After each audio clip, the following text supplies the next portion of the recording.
Oh, yeah, that's the 4 focal points. That's in the 1089 manual. Serve yourself first, your higher self. Give it your attention and show that you are picking up on this intuitive promptings because it's you. Then you have your dearly departed, your progenitors, because they made way for you to be here. So you owe them some acknowledgement. Then you owe it to the planet and the elements that it lends you, because it's lending you this shit. Then you got to give it up for the sun. If people could get in alignment with that, then everything else will fall in line. Because these are definitive connections. It doesn't take guesswork to make that connection. You don't have to speculate to make that connection. You don't have to go read about it in a book to exhibit that form of connection. And anybody that's telling you anything different, they're lying to you. They're lying. They're doing guesswork. They're speculating. What I tell them, Ricky, when people, hey, how do I connect to this? Even the being say, hey, what's segment, man? I'm going to tell you to go connect to your grandmother. Because whether you like it or not, if she's passed on, she is in a closer location to what goes on in the tapestries of the spiritual universe than you are. And you can trust her. You knew her. You experienced her. Her blood is coursing through your veins right now. So she has a bigger picture about what's actually going on in actuality versus you in a sub-material reality, which is actually an illusion, right? Or it's being perceived that way due to the curvature of your eye, how long it takes light to touch the optical nerve in the back of your eye and produce an image before your retina. It got to go through a bunch of processes, and you're not seeing all of the molecules, the atoms, the protons, electrons, and neutrons that make up this illusion that you're seeing before you in a solid form. Are y'all following that? I hope I didn't overspill that. Because see, grandma, she prayed for you for what she understood. Your grandmother, she kissed you like nobody else. She'll hug you and she'll love you, right? And when her spirit come to you, it's no doubt that is her. If your parents, may the ancestors be with them, for those that have lost their parents, when they come to you, you know that. So this is a definitive connection. This is not a speculative. Shouts out to my people in Nigeria, Liberia, and Ghana. They already got that type of spiritual connection. Shouts out to my people in Beijing, my people in the Laos, the Japanese, the Koreans. They connect to their dearly departed. They know that's a real connection. They know that's not something you got to guess about.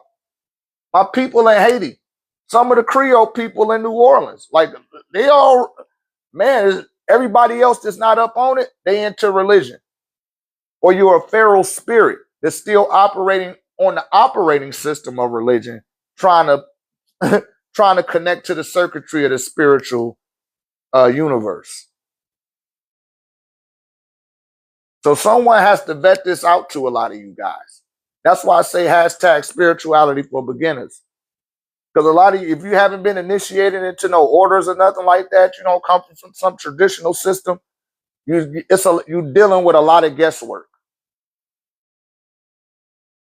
And I'm just keeping it 10K with you because at one time I didn't know what the hell was going on. Somebody had to hit me or what's going on. You hear me? And I wasn't no newbie when that happened. Like I told y'all, I done had my altar about 15, 16 years now. I ain't have it all my life. But my mother before me, may the ancestors be with her, she had her altar first, and I seen what she was doing with the altar. And I used to pour libations. I learned all about that from my mama, and I don't want bought my mama up. And my mama showed me that. So it showed me the sequential order of things or the way that the sequential order of life flows.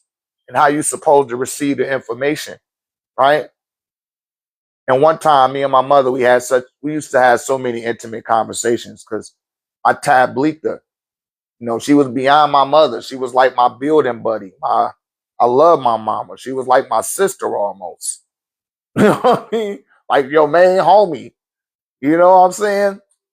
And she was like, man, Baba, because I was telling her to break it down to me. She always called me Baba. He said, is everyone connected in the same way? That's a little bit, that's broad. You're going to have to be a little bit more definitive than that. Connected how? It's all about your heart, loved one. It's about your heart. Your heart got to be in the right place. That's going to determine your connection.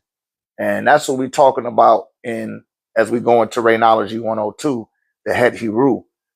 It's about the heart. The heart will determine what type of connection you're going to be capable of making, right? So you got to clear that heart space. And many people that take my discourse, always say a connection to the sun. Now, even that, your heart got to be in the right place. Your heart got to be in the right place. But I know where you going though. You talking about the pink man, right? See, a lot of them pink people got that curse on their ass. You hear me? And segment get right on up in your bloodstream. I know where you coming from. That's the hemoglobin. And that's going back into the Canaanites in Mount Haran and Tel Hazor, where they first came out of Mount Haran, and the Amorites, they got educated by the Akkadians, who were the first ones to not just make contact with that so-called Anunnaki, but they were mixing in with these beings as well, right? That's the sun that you're talking about, or the beings that's affected by it, right? Is that what you're referring to? Yeah, I don't want to guess. That's why I tell y'all that when you ask your question, ask it clearly so I don't have to guess to assume where you're coming from. Yeah.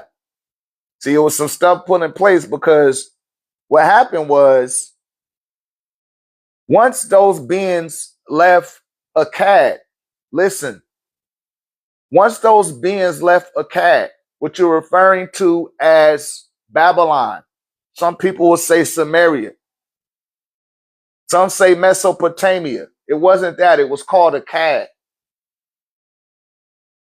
And that's how I'm able to track the Proto-Indo-Euro linguistic tree, because these were the beings that invented the alphabet system. No, they didn't invent it, but that's the one that everyone adopted. The Hebrews, the Aramaic, all of them adopted. They couldn't even adjust to the hieroglyphic alphabet system because it has over 1,000 letters in its alphabet. You hear me? That's the difference. And people wasn't that advanced. That's like, he said, are we the people who was before Adam and Eve? Yeah, see, when you use that terminology, that's biblical, right? You're using the biblical terminology to explain something that predated biblical printing, right? So Adam and Eve, or the first man and the first woman, that's a kind of a broad statement as well, because you had several subsets of first man and first woman, first man kind and womankind, right? First six ether being and first albino six ether being. Those are two different things. You hear me? So it's a successions of what you refer to as Adam, which would be Adama. When you say Adama, that's saying of the ground, or Adama, right? That's of the ground. And when you get it into English, it turns into an actual name. But when you look at it in its original text, it's saying that these beings were made out of the ground. They're clay-like beings, right? And what they were attempting to do was decipher. I can't even lay my staff. Let me say all this right fast. I was about to put my staff down next to my thermostat, And the last time I did that, they had to tear out the whole wall. Thermostat. Hey man, the staff ain't no joke. But they got all of their knowledge from the Happy Now Valley. And just to show it to you guys so that y'all could grasp this correctly, right? You got 1750 BCE. It wasn't no Bible during this time. BCE means before the Christian era, right? This is when the Amorites ruled in Akkad, what you call Akkadian, another name for the Sumerians. They were in Samaria, what you call Babylon. You see that? Today it's called the Middle East.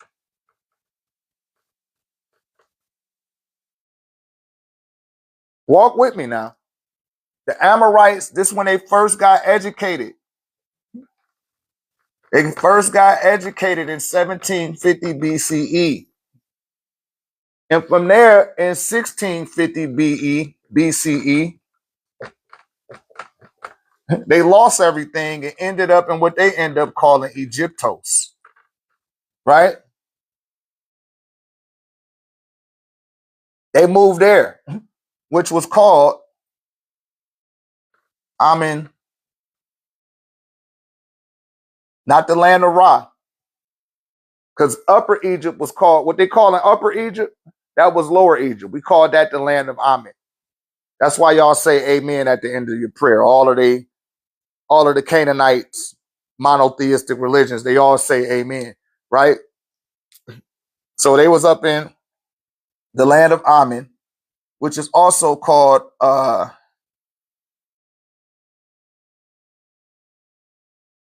Tama, right?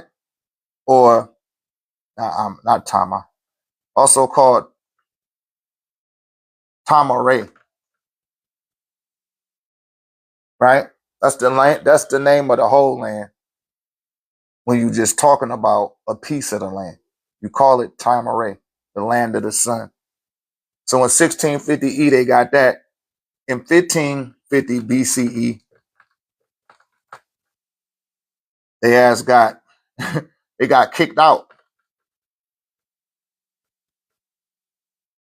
the land of Amun-Ra by a man named Ahmose the First. See, this actually happened. These people got bones in the ground. Unlike the characters in your Bible, they don't got the people in your Bible don't got they don't got no gravesite. They don't got no obituaries. There's no proof that they even ever existed. There's no anthropological footprint for you to refer to when it comes to any of the religious stories, right? Y'all tap the screen for me. Take a little water break.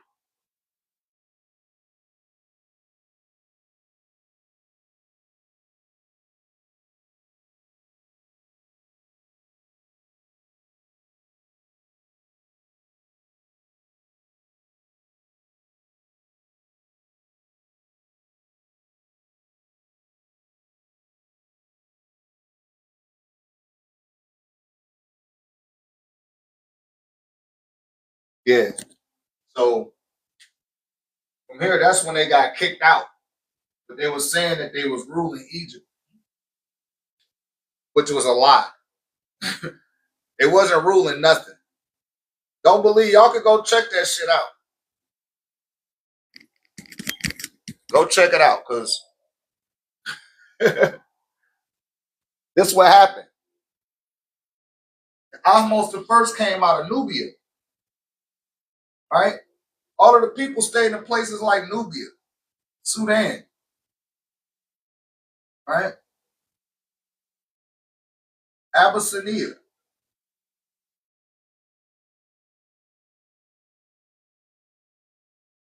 what you call Ethiopia, Kenya, Uganda, Congo.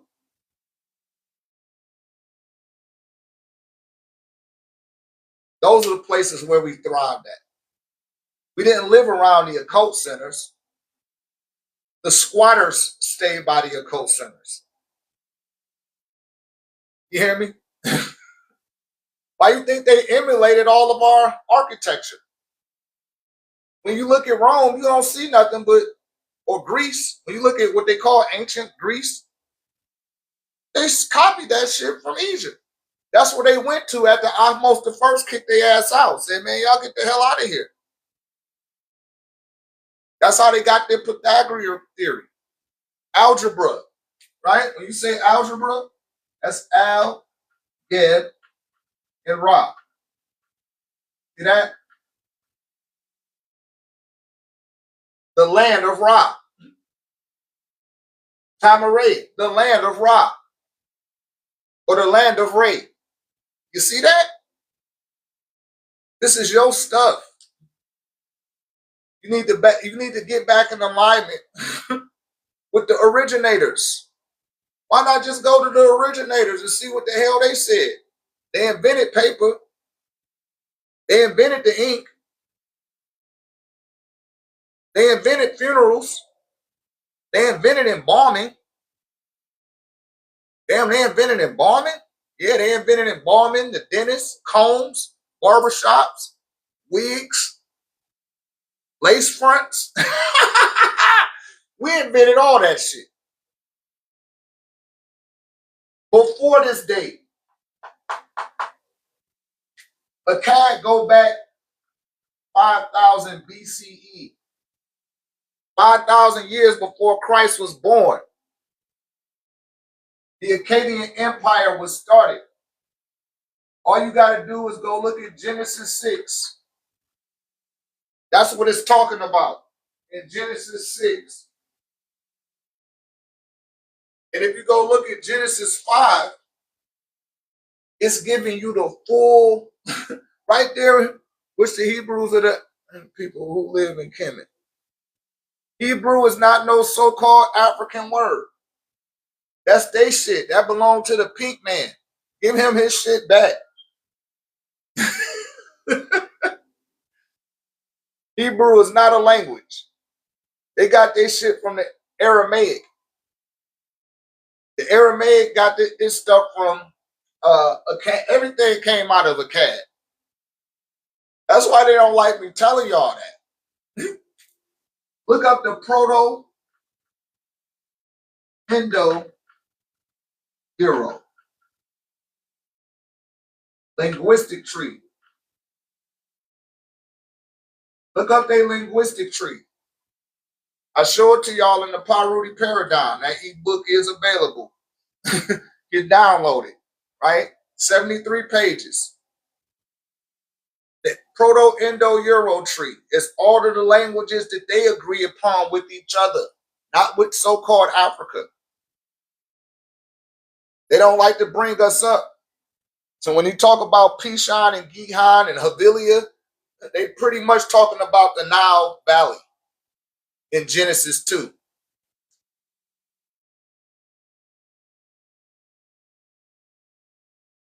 They wasn't around then. They didn't exist during that time. That's why they had to make shit up. They wasn't there to account for what occurred. Where they slip up at is they start telling the names of real people that did occur that look like them, and they try to hold them up on high. But now it's like, okay, since we can find the body of Dionysus Exiguus, how come we can't find the body of Jesus? People say, oh, he ascended to heaven. Okay, well, where's his mother's body? Oh, don't nobody know. Okay, well, where's Joseph's body? Oh, don't nobody know. Well, where's King David's body? Oh, don't nobody know. Like, come on, man. For real, you gonna let them play with you like that? Only in America. Only in America. I don't know if we got any people in here that work on Wall Street. Go ask the people in Wall Street, do they believe in God? Do they believe in Jesus? They watch them laugh at you. Because a lot of them received a European education And they know that that shit just a bunch of it's Santa Claus. And you've been programmed to believe when your mentality is engineered for you to know. I'm gonna say that one more time. You've been allowed yourself to be programmed to believe in something when you were engineered to have a mentality to know shit. You supposed to know. You ain't supposed to believe shit. You a black man. I'm like, who you talking to? You darky. I'm like, oh shit, man. I'm not black. Yes, you are. No, I'm not. You are, nigger. You're black. No, I'm brown. From the Boogie Down Productions. Right? I'm not black. But a lot of y'all accept that. Y'all accept that spell. Don't accept it. I'm a white man. Like, no, you ain't. This board is white. You're not white. You're pink. You're translucent. I'm not going to play that grimoire with you. I already got to speak this language. Let me just go ahead and be scrupulous of the words that come through my throat and out my mouth. Let me be a little bit more concise and definitive so I don't spellbound myself. But that's what the spell does. It takes you off the trajectory of seeing shit like this and make you adhere to the Proto-Indo-Euro. Right? And I got to give a props to John Wycliffe again, who came up with the word God and the meaning of the word God. He the one that came up with that meaning. And he came to me. He said, hey, let me tell you what I really meant. He was like, he didn't want people to worship it. He was just attempting to give a definition to the meaning of the source of our creation. Because when you say the word El, it doesn't denote that. When you say Elo, it doesn't show you that. When you put Elohim, you can put Elohim or Him, however you want to put it. That doesn't say that that's the creator. When you put Yahweh, right? It doesn't mean the creator of all creation. That's not its definition. And this is where he said, this is the argument he was attempting to raise during that time. But the Roman Republic was coming up and it was being backed by the Hellenistic societies. Said, what time do you have to work? This is my work. This is my work, beloved. I'm not a part of that programming no more. I don't go to work for nobody else. I work for myself. I would be doing my, he said, oh, you unemployed. No, I'm not unemployed. I employ myself. Lucas Moore, Gary Service. See how you got Gary Service? I have my own service too. That's quite condescending of you to even say that. But I can understand where you're coming from when you only got 60 people following you. You gotta have some type of service going on. You want to come cut? You want to come cut my grass, nigga? Is that what type of service you do? You can come cut my grass for me.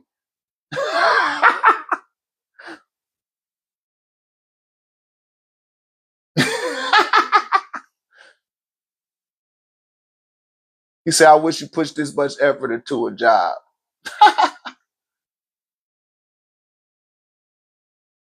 He said, bad pink energy. Yeah, he got to be a pink man. But that's okay. We'll let him stick around. Let him hear, but you get muted. So see, people like that come in here. This is what's sad about Lucas is that there's a high probability that the offerings I deposited during this live, somebody from my family shared that offering with somebody in his family. And they brought him in here. And you just embarrassed the shit out of them and don't even know it. Don't even know it. You might be the highest probability to make that off-world connection. And you just blew it. You just blew it. That's why I just muted him. Right?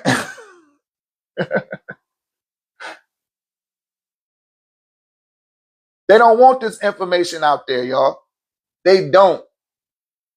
They do everything in their power to suppress it. I should have over 3 million followers right now, and I'm still capable of making things happen. Because in order for me to give it to y'all at this rate, I had to come out of that matrix. I couldn't, that would be hypocritical, to echo his besmirchings. It would cripple my efforts to give my energy to somebody else. They don't even tell me thank you when I'm done doing the damn job. I used to work up to 19 hours in a day. I have a very strong drive at work ethic. All right? That's why I'm so successful with what I do now. That wasn't nothing. See, I had to come to the conclusion because I spend most of my life working for myself. If I got to go get a job, it's because I'm down bad. But I don't give my energy. I was cultivated in the Nation of Islam. You got to do for yourself. Giving them hunkies 80 and 90 hours a week and they just pat me on the ass and say thank you. I could have gave that energy to myself and made twice the money. Think of the years I wasted into that if I'd have just poured that energy into this. You hear me? And they told me to do that. But we operate in fear. Right? Fear to deal with the certainty. They put certainty over your fear. Like, man, you need to come work for me. Some days, some weeks will be better than others. Some months will be better than others. Right? But just stay with me and just give me all of that time. And let me make the best of it for you. Don't try to figure things out on your own. People like that end up spending all their damn life working for somebody else. Right? You don't want to work for nobody else. You want to work for yourself. And anybody that's telling you that you shouldn't, they undermining your intelligence. They undermining your potential. But you got to know yourself first. And you got to know what it is that you love to do. And you got to do that without not because you want to get paid. You got to do it because you just love to do it. I give out a full seminar on here, right? I think I do a better job than Tony Robbins half the damn time. You hear me? And I'm giving it to you for free. You lacker? You lackey? And you still won't be able to apply it. Because it ain't in you. It can't be on you. It got to be in you. These pink people, boy, they go out there where y'all have no clue what type of hurdles I'll be having to jump over. They done put a damn video camera outside of my residence at the light pole across the street. It then pointed the shit right at me. You hear me? Attempting to intimidate me some type of way and make me back down from what I'm doing. No, motherfucker. I'm not. If I was chopping up dope on the table and had pistols and it wouldn't be me care. Like, oh, good, he's being a good nigger. But I don't do none of that. You hear me? I've been in my children's life all of their damn life. I raised them my damn self. With, of course, the help of their mother. Well, I didn't heavily depend on no job system to do that with my children, to get them to where they at in life. I didn't have to do that. I put that on myself. I didn't put that on nobody else. Have I had jobs before? Yes, of course. Right? But that's not my crescendo. That might be your crescendo, and that's fine. That's the old paradigm. Right? But what happened with beings like that would trigger them. Like I said, it's that divine intellect It's going to either touch the divinity in you or it's going to touch the demons in you. And it's going to make you respond in a demonic way because it's unsettling for you to accept the truth. You hear me? And I'm a confirmation of all of these fucking fears. They knew that this day was going to come. They knew that the damn wool was going to be pulled up from up under the fucking feet of their ass. They knew that.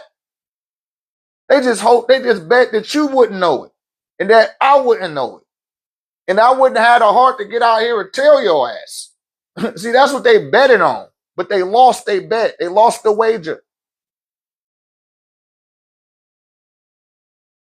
It was a short thing. It was supposed to be a fix-in. They put a fix-in on Dr. Ray. And it didn't work.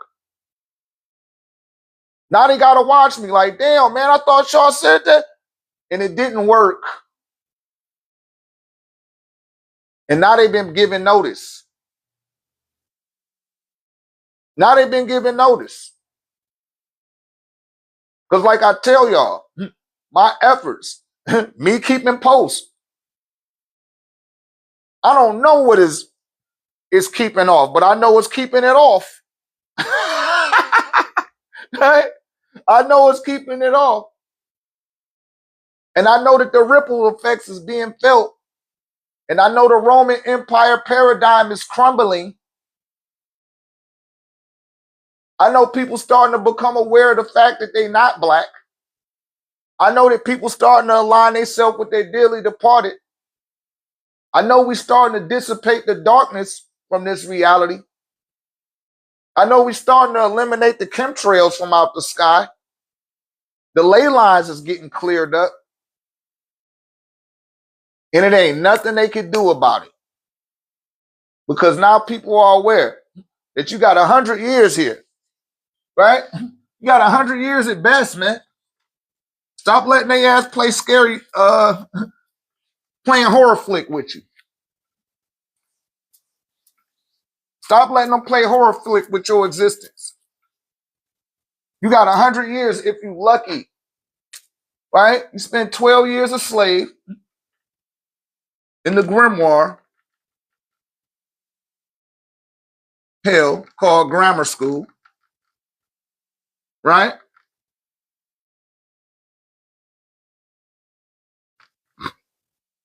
Then you spend 15 years working for somebody else. Right? 15 years of your life go to working. Then you spend 15 years of your life entertaining yourself. Right? In the myriad of ways. Then you spend 24 years doing the previous 3 in the bathroom. Right? A lot of y'all already know all of this. We done went over this several times. That's 66 years of your life. 6 months. 6 days. 6 hours. And 6 seconds. Right? 6 is sex. So that you can reproduce and keep on doing that. You hear me? What did he say right there? Oh, let me go back. And the first one. He said he did 13 in the You went to preschool. You did preschool, right? But see that, remember it tell you in the Bible about 666 scores and 66? That's it. I done decoded the Bible too. I decoded the Bible.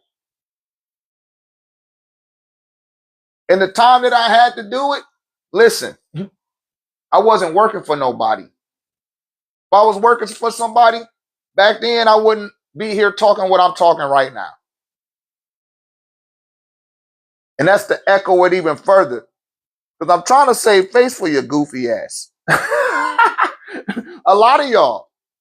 Because I done projected enough offerings over into the afterlife, man. That shit's spilling over into everybody in my community. It's spilling out beyond that. And I gotta say that, man, because a myriad of people be coming at me, throwing shade, saying little dumb shit, and I can't control the way my Vera gonna protect me, or if she feel offended. I'm not putting no hexes on nobody. I'm not voodooing you, but I feed the forces that protect me. And if they decide to get at your ass, don't be saying, "Hey man, he did something to me." I ain't do nothing to your ass. That's why.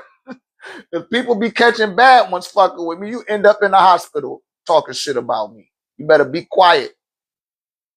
You better hold your tongue with your goofy ass like you know me. You don't even know who you talking to. This shit go all the way left for you. They need to do a documentary on everybody that talks shit about me and see what they doing after they did that. I guarantee you they fucked up. I guarantee you. And not because that's what I want for you.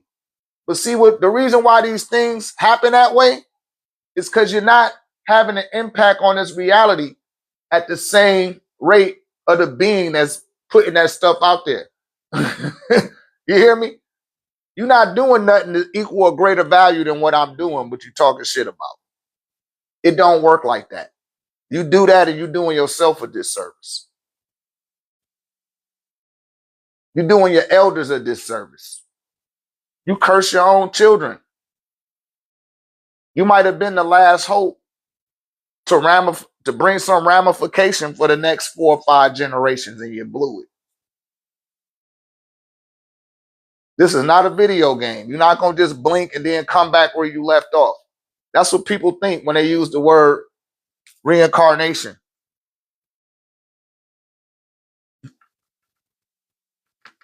You saying that while you hypnotized by cycles. Because that's all it really is. Cycles of life. You're not reincarnating. Reincarnating put you in the context of a video game. Like when you play Double Dragon. Y'all remember Double Dragon? Exactly. You blink and then you just pick up where you left off from. No, that's not how. That's what reincarnation would signify. If you reincarnated, you would pick up exactly where you left off. But that's not the case. You have to cycle back into life. And you're not going to have the same mother. You're not going to have the same father. You're not going to have the same scenario that you had in the prior lifetime. You won't even have access to that recall because you didn't access your psychic center prior to you transitioning. That take a succession of lifetimes to develop that feat, to turn on the psychic center. And primarily because you are too expanded for this dimension. You were fashioned on an eternal frequency, and you're attempting to live and thrive in a temporary locality that can't contain you. It can only hermetically seal you in for so long prior to you extricating from it indefinitely. Says so some incarnate and some reincarnate. No. Now to put it in this appropriate context for those that reincarnate, those are your walk-ins. Those are your jinn, right? Your demonic spirits, the cohabitors that refuse to leave this dimension and go to one that's more suiting to their form. Those would be your reincarnations. Shouts out to Divine God. Because that's exactly what's going on. Those are the reincarnated. They looking for somebody's body to jump into. And they exist beyond the visible spectrum. So they'll wait around at the liquor store. They wait at the bar, at the club, at the little strip joint. Wherever there's bars, they right there around it. At the little, at the at the BJ's, at the Dave and Buster's. They there. They looking. They seeing who on a low enough vibration. Because everybody operating off the grimoire. So you already on they, you know, you register as a target for them. You hear me? And they know that you're not aware that you're not this body. That's the biggest thing going, is to make sure that you don't know that you're not this body, so that they can cohabitate this body with you and you don't even know it. And there's people right now, you carrying around a dozen of beings in your auric field. You see them people on my big life, on my large life, my 600-pound life. That's what's going on with a lot of them. Like, damn, how that person eat that whole chicken? They eating for more than they self, and they not aware of it. And everybody want chicken. Everybody want ice cream. They used to be human too. They had to find a body to cohabitate. So they had to find somebody who they could tap into their emotional state, lower their vibration, right? So that they'll be on the same frequency of them, and they can use that frequency as a bridge to enter into your body. When you go to the club and you done drunk some gin, you see that? Or the gin. You call that liquor, but it's actually a spirit, an evil spirit. That's what a gin is. You take that gin and you drink it. You drink the gin. And you start to fight with the gin as it gets into your body. And it drowns out your endocrine system. That's right, Snoop Dogg. He told you to drink the gin and juice. He made a deal with the devil. He told you that, and murder was the case. He said he made a Yo, they put that shit right in your face. Like, yeah, he gonna make a deal with the devil. Right? And he did. He made a deal with that motherfucker. And so they had to tell people, get on the gin and juice. Everybody wanted to drink gin and juice. I was like, man, I don't want to drink that shit. You start throwing it up. You throw up the gin. It's called the exorcism. Exorcism. Yeah, in that video too. Yep, I was thinking about that while I was saying, throwing it up. The dude threw that shit up. Like, yeah, get that shit, get that gin up out of my body.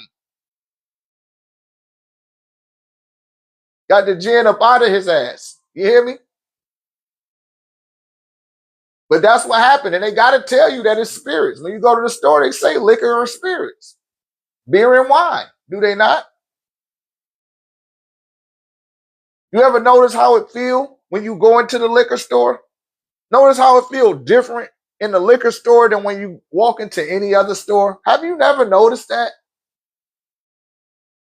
Have you ever noticed that? Like, it got a different type of edge. You feel like something is watching you. You don't know what it is, but you can feel it. And it just be you and the other person in there. Haven't you noticed that? You can't quite put your finger on it, but you're like, son, something not right in here. And then it's somebody that's always in there, and they always inebriated. Or you can tell that they're a heavy drinker. It said, it literally says cut water spirits on the box. Yeah, see? Like, they put it right in your face. You ain't got to go read a book to figure this shit out. All you got to do is just exist and experience it. Get out here in life and be like, oh shit, this is really going on. Every hood got that one drunk nigga that just be talking and shit. Just always tripping and shit. That's because he got too many spirits inside of him. He never gave himself an exorcism. He got addicted to the alcohol. Shouts out to Adrian Bonner. Y'all see Adrian Bronner, AB, the boxer? He doing all of that, in real time streaming. And he be inebriated all the time. You could tell that it's something that took his body over. He's fighting for control of his body with this entity. Just see it. She know I'm talking. Shouts out to Ten Donna. He got an entity inside of him, man. You can see it. I can see it. Some of y'all third eye might not be open. Yeah, he trying to fight that shit too. Dean, you need to bring his ass to me. Let me hit him with this staff. Let me hit him with the staff. Let the brother spend a weekend with me. Right? God damn, man. They taking them everywhere. They endowing spirits into that brother, man. They're abstracting the life force. And see, we don't grow up with no spiritual protection. We don't know about amulets. We don't know about talismans. We don't know about Tehuti, the Liberian of the cosmic Akashic. He is the one that be lining y'all up with me. You hear me? That's one of my overlords that I answer to.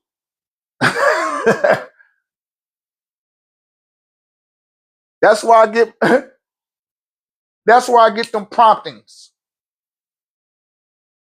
But I'm in alignment with the Netaru. And I always call on them every day for gratitude. Just to be a receiver. Not asking for nothing. They give you life in abundance. You're just made to believe that you need to have the things that the pink man provides. You don't need to have nothing. He don't provide you with shit. He didn't give you water. He didn't give you air. He didn't even give you land. He just told you he did. And you believed his ass. Just like he tell you that you black and you know goddamn well you're not black.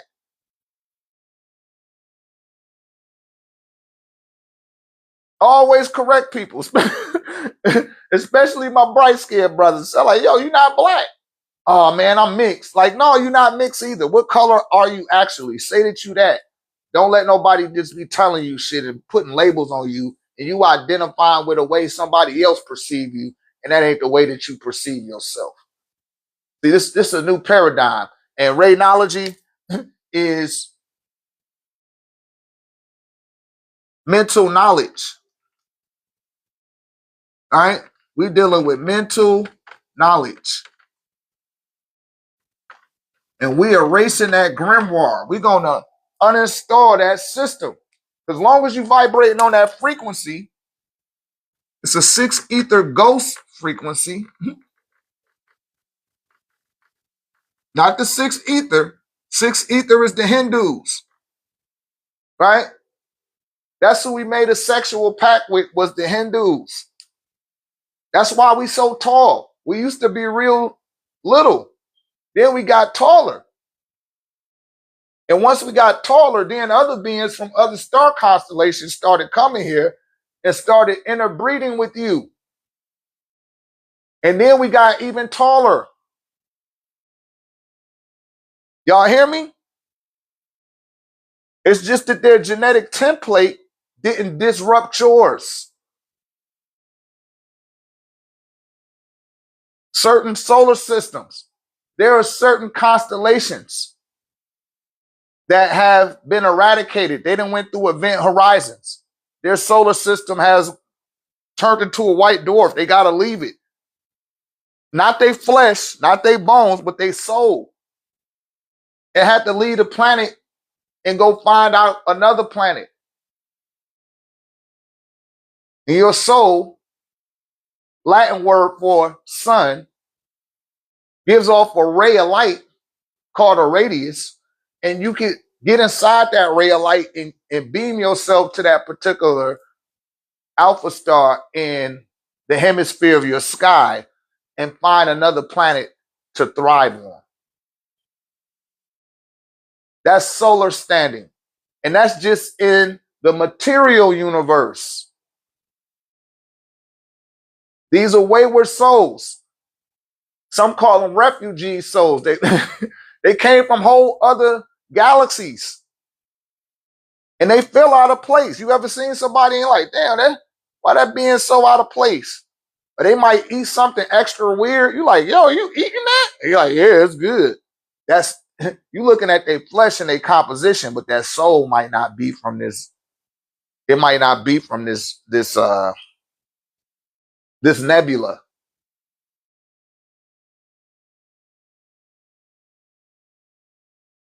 Yeah, shouts out to Big Campaign. Say, I remember the master teacher mentioning the Watusi and the Twa. Exactly. The Watusis is, when you talk about the Watusis, that's the Twa people mixing in with the Dahavidians. That's what generated the Watusis. The Dahavidians came from another planet. That they came from Nirvana, right? They came from the Taurus star constellation. And I done showed this before too. Shouts out to that brother for bringing that up. So the Watusis are a byproduct of us mixing in with extraterrestrials. Before then, we were green. We started to rust because the six ether beings, which were the Asiatic black man, right? Six ether Asiatics, they're black. The nine ether pygmy, the pygmies, we were green. And going back, segueing back into Adam and Eve again, right? Adam had to connect with our Eve in order to generate a new being. Because a pact had been made. And this happened 49,000 years ago.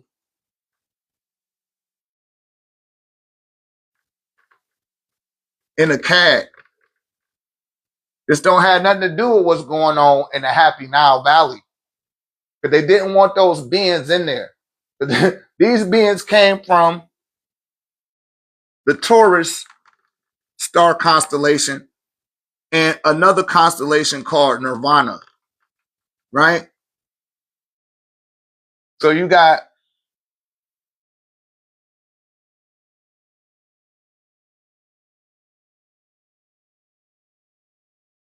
January, May, August, and November. See that? These are fixed constellations in the sky. So you got Aquarius, which represent the man. You got Taurus, and this the Earth right here. You got Taurus, which represent the bull. Then you got Leo, which represents what? The lion. And then you got Scorpio, which represents the eagle. See that? That's the Sphinx. That's the Ruwty. That's the symbol for Nuntare. Those are the four. And beings, listen, would come from this constellation to come live on your planet. This is why the Hindus don't like to eat meat. They don't like the cow. That's where that came from for all my vegan people. Y'all got that from the Hindus because they venerated the cow. And when they came into the temple of Het Hiru, they said, holy cow. Right? But that new being that got invented came out the pygmies and it came out the 6 ether Asiatics. And that brought forth a new nature.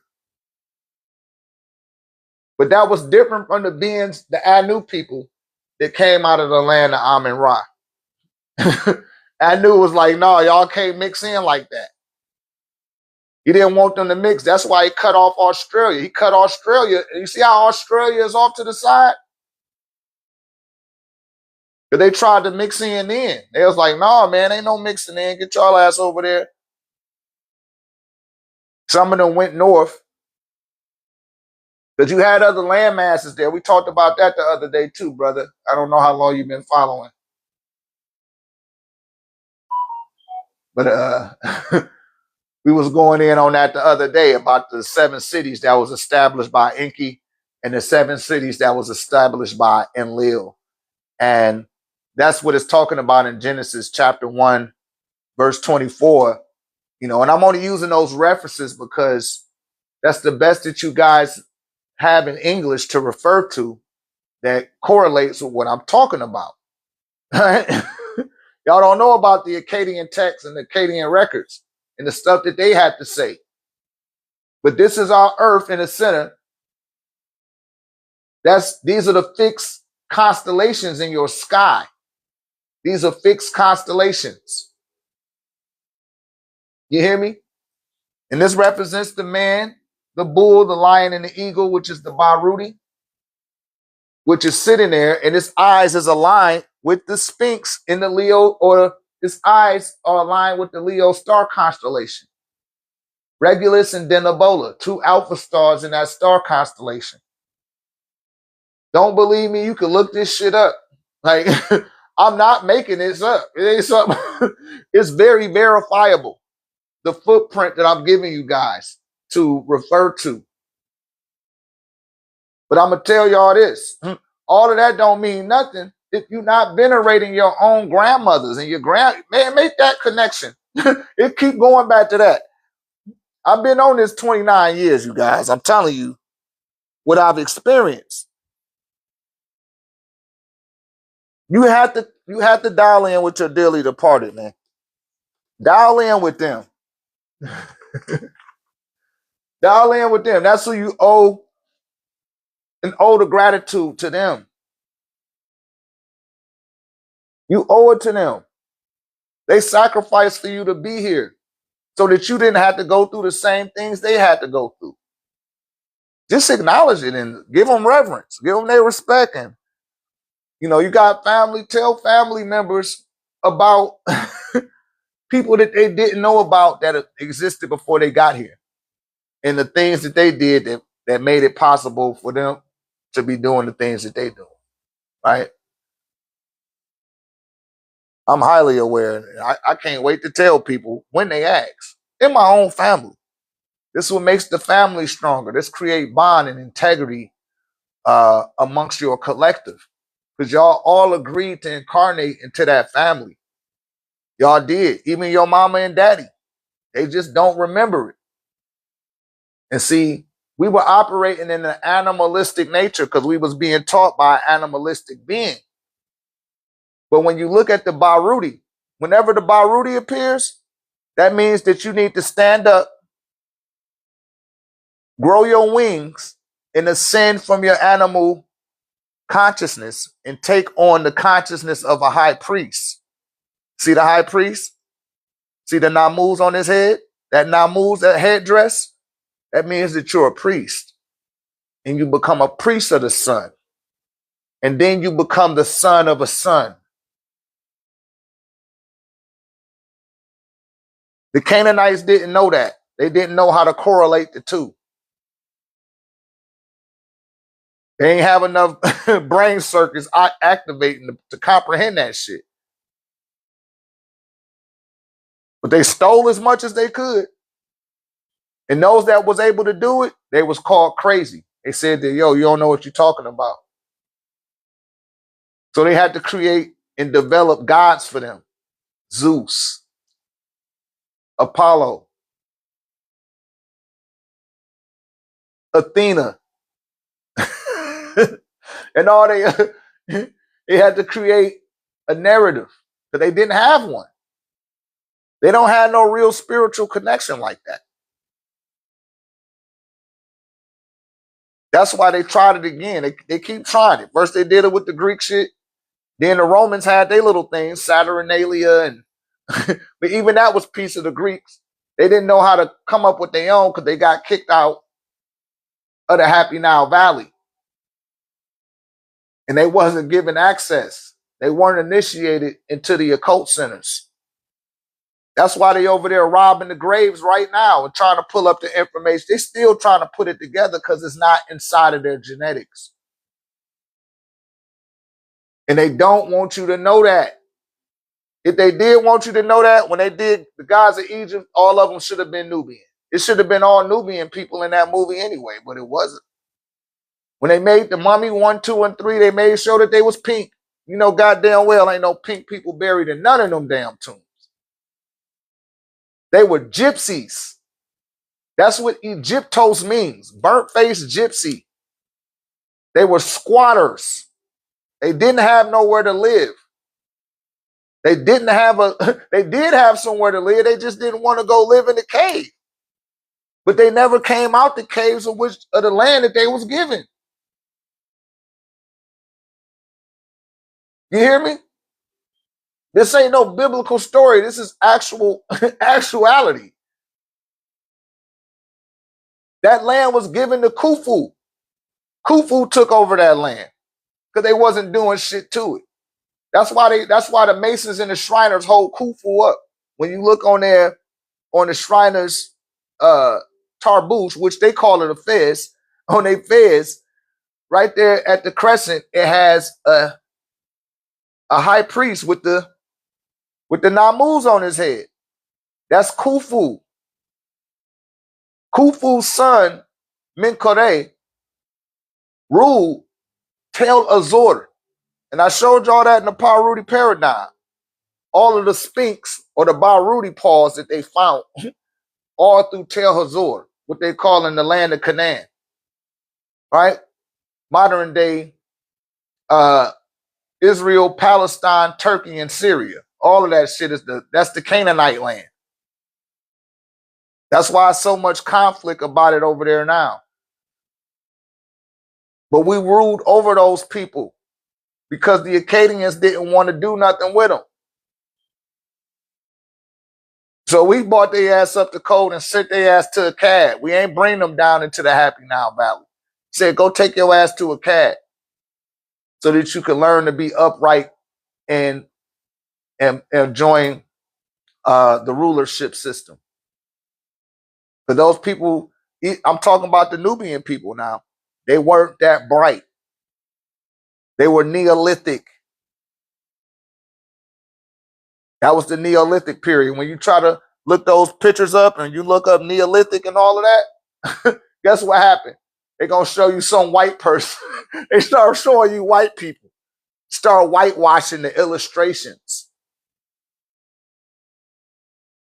They're attempting to make themselves a part of relevancy of the past that they weren't connected to. They knew this day would come. See, when they came to the land and made up all them felonious charges for the Supreme Grand Master Teacher, y'all was too late. Y'all was too late. He did his job already. And it's out there in the world.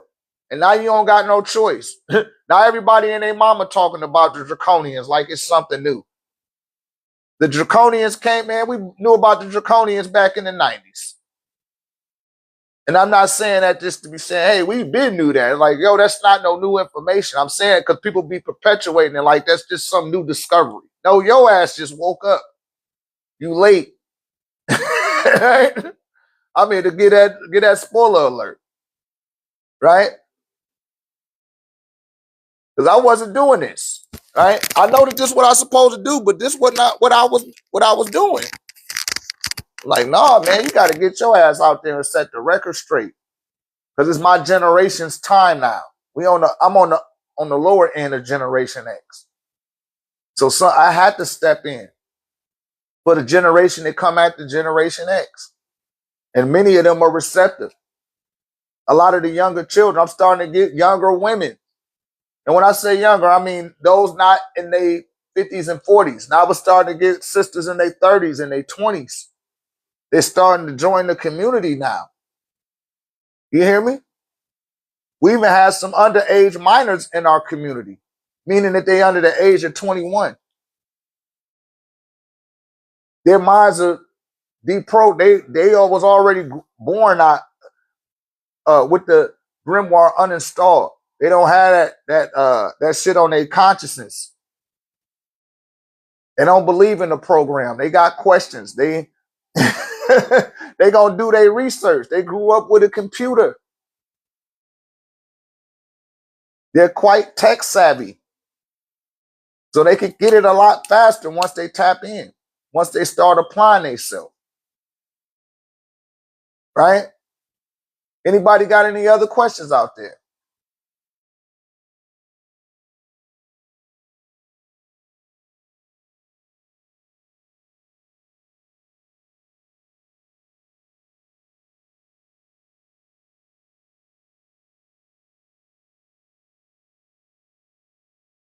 Yep, Tehuti Ruwty Thothdays, you guys. That's what this is. And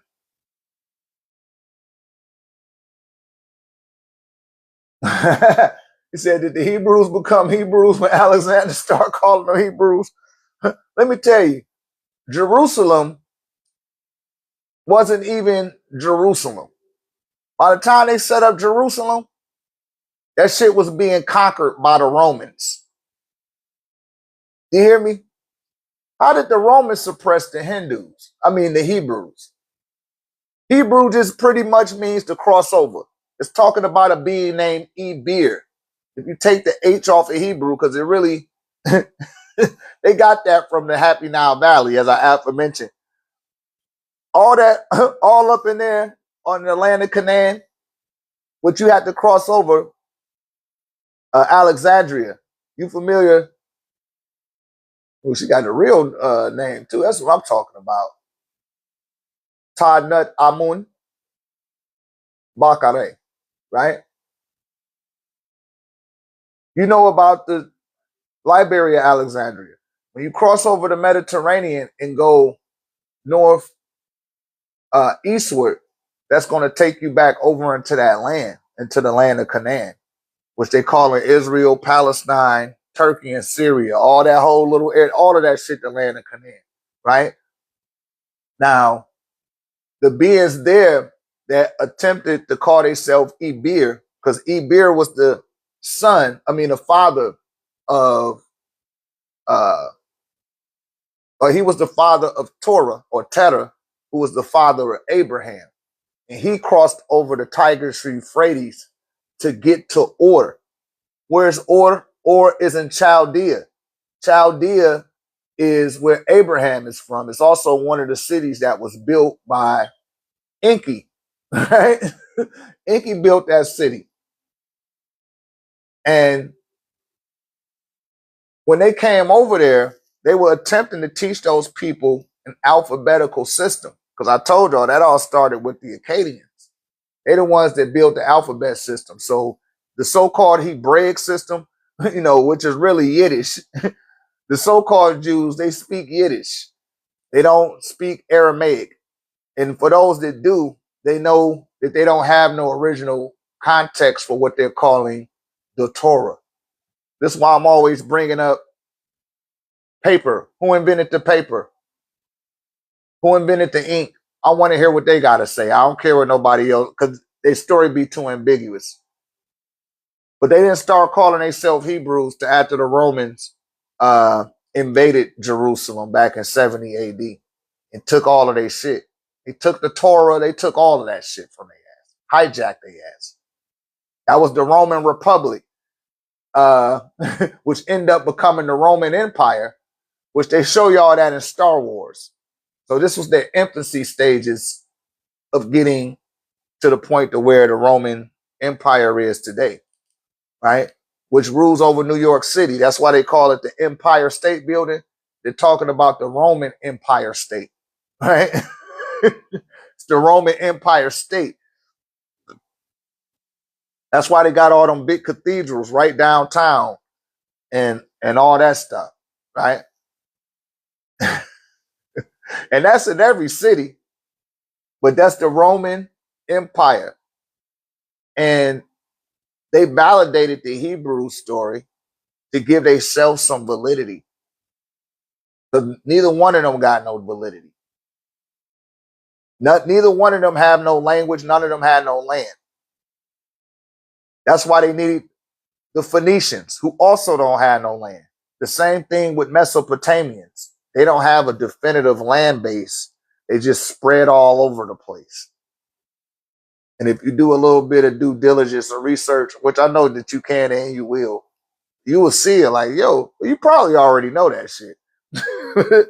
It's like, yo, where's the Phoenicians from? Where's Phoenicia? Where's ancient Phoenicia? There is no place called Phoenicia. That's just phonetics. What the Phoenicians had the capability to do is integrate the phonics of the dialects of everyone that lived in and amongst them and around them. And it made communications a lot more fluid. Right? So when you start talking Hebrew, let me pull this up on my thing. They're talking about Ibir, right? They're talking about them coming over there into the land of Canaan.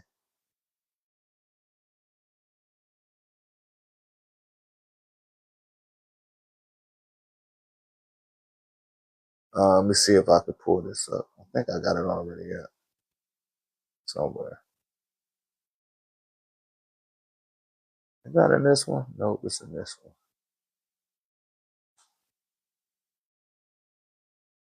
I forgot what I was pulling up again. That's going into photography.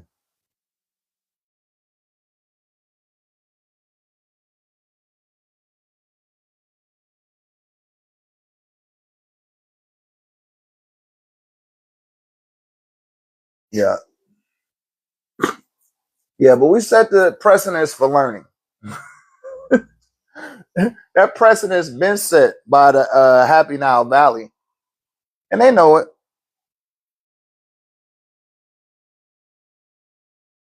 They don't want to tell y'all about the Kushite Empire.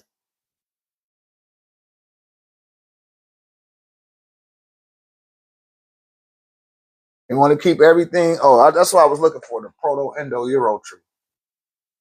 Let me pull up this Euro tree. Hopefully they let me show it to y'all without attempting to flatten. You can pull it up.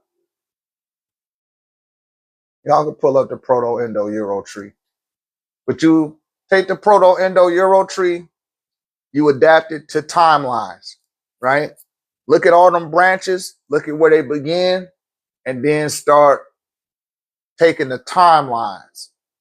And you will start to see all of the inconsistencies of everything that's propagated to you within a religious context. And you will see how thrown off that shit is. You will see how made up it is. And it's not just to debunk nobody or to make them, or to shatter your paradigm. It's just the fact that we're in an era where it's time for the people to accept truth, because there are too many people that want truth. They don't want belief. They don't want faith.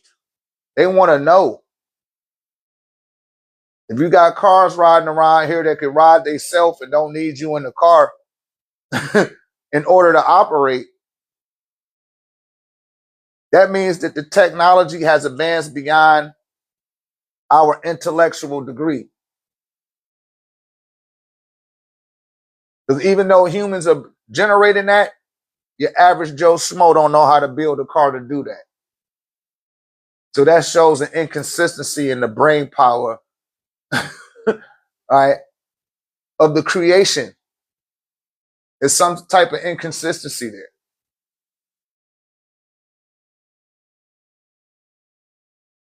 Let me see if it'll let me pull this up. I'm going to show it to y'all.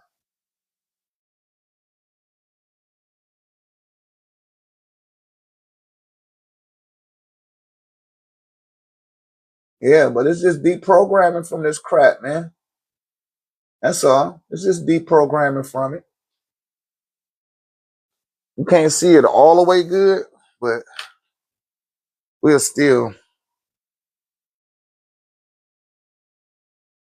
Oh shit, that's the wrong way.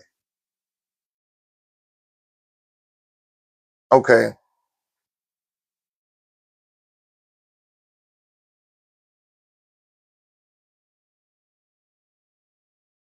that's the Germanic branch, North Germanic. I'm trying to find the Hebrew on this tree. It's gonna take you into Albanian and Slavic. Let's see.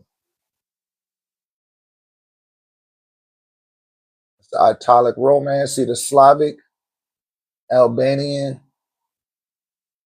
and I can't tell what that one other one. Oh, Celtic. Then I go down into the European line, the Indo-European, the Indo-Iranian, the Indo-Aryan. That's the Hindu. Hindus are Aryans, right? That's where a lot of their words come from. And see how it branch off into Russia. See that? See, this will help you break that grimoire. See, you over here in English. It's the end of the tree. English came out of West Germanic. That's why I'm always talking about the Eastern Germanic. See, they got it last. Let me see.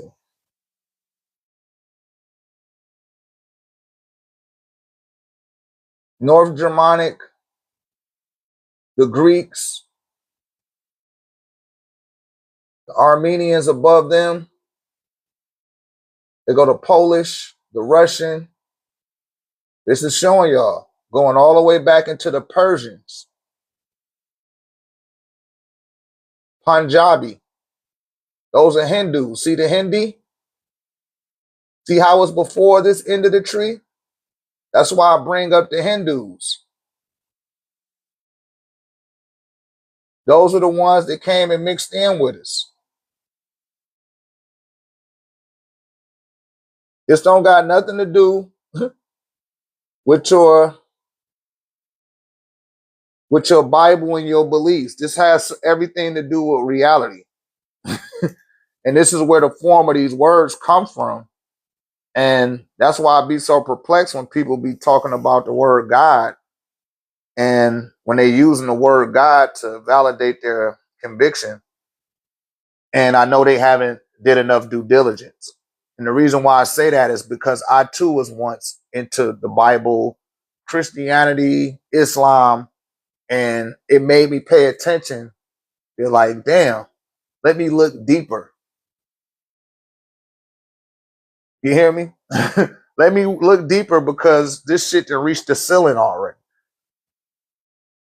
And when I came across the Supreme Grandmaster Teacher, that was the first thing he was tapping into was the language. The man speak 23 different languages. I was like, man, finally, I found what I was looking for. So he would always lead he would translate things letter for letter and transliterate it back into English. That way you know exactly where the word came from and what it originally meant. And that helped multitudes with me shattering the psychosis of what I thought God was or is, and to realize that it was a man-made concept. These are concepts that are made by insufficient men that did not have their third eye open. They weren't that bright. They were scholastically bright for what they could understand, but they were not connected to any source code of divinity. The ledger of their history tells you that. You got a whole bunch of blood on their ledger. You know what I mean? Got a bunch of blood on the ledger of Christianity. Rome, Greece, Germany, the UK. This shit got a lot of blood on it. And it's like, yo, I don't know if I want to align myself with this shit. I was like, damn, they used to do this? Like, yeah. I had a Greek teacher in middle school. And she was really into Greek culture.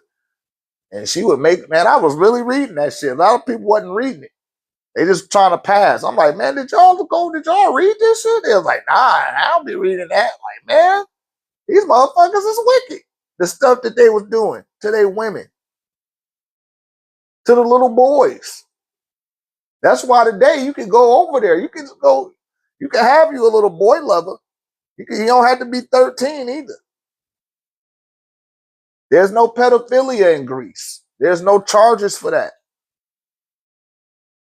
And see, y'all will castigate people over here that look like you because the pale man that say, hey, look at what he did. But he not castigating himself for what he doing.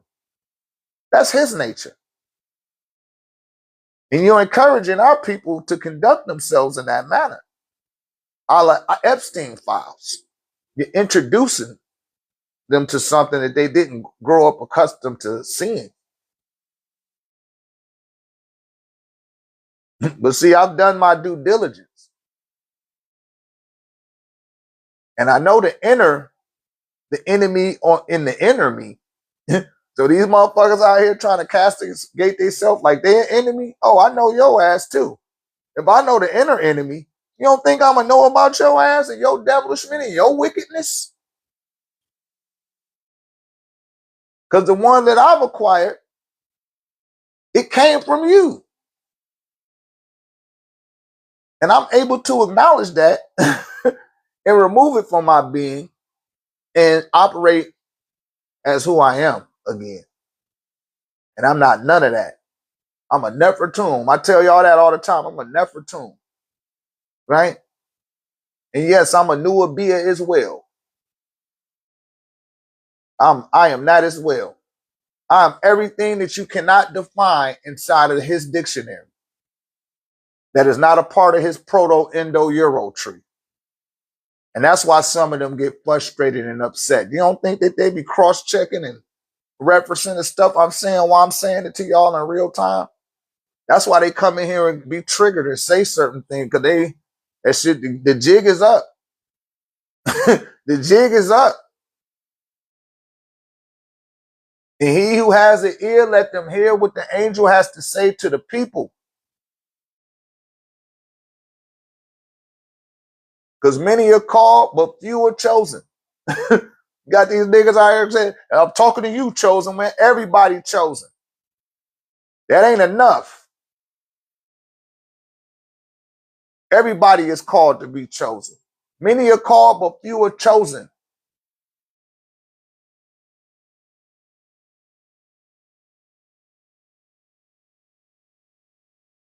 That's right, Tanut Amun. That's why they over there digging right now. They still ain't figured everything because it's not coded. It got to be genetically coded. And they figured that out too. That's why they did that Superman. And they said, that, yeah, we put it in his DNA. They put Krypton in his DNA, the whole, and he could reseed Krypton on Earth, right? That's what they figured out. And it's like, damn, it's not in our genetics. So they started to propagate interracial connections so it can be in future generations' genetics. And now they starting to turn all of the pictures on the temple's walls light-skinned. Now they starting to have their women develop priesthood and advocate like that, like they come from these particular places. And they got too many of our women in that age group that should be concerned about it. They more concerned about being a housewife. And I ain't talking about a real housewife, even a housewife, but a reality housewife. Housewives of Atlanta, the housewives of Orlando, the housewives or wherever the fuck, or whatever the fuck. Y'all just looking for them to be housewives. They're not looking for you to sit in the manner of Tehuti. That's why I hold up Rihanna like that. Rihanna, she know it. She peep game. But it's too late. She already in, she done jumped over that side of the line with him. But she letting y'all know by putting that picture up there, like, yo, this is what y'all supposed to be doing. You know what I'm saying? This is what you should be aligning yourself with. Only her and Carrie Hilson did that. Only her and Carrie Hilson. I'm saying people from the Western world. Because she's from Trinidad, but that's in the Western Hemisphere too. So it's all inclusive. Right? They letting you know, like, yo, man, this is the image you need to be aligning yourself with. But them Caucasian women over there right now, taking over your birthright, taking over your your mantle.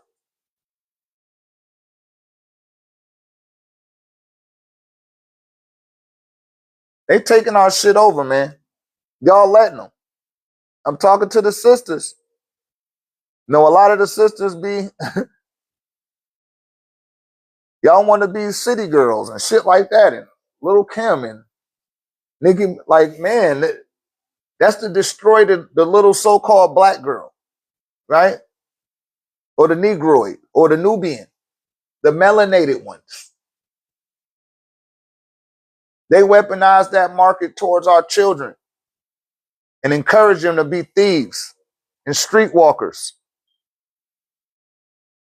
Why you want to listen to somebody that encourages your people to behave in that manner, to conduct themselves in that type of way?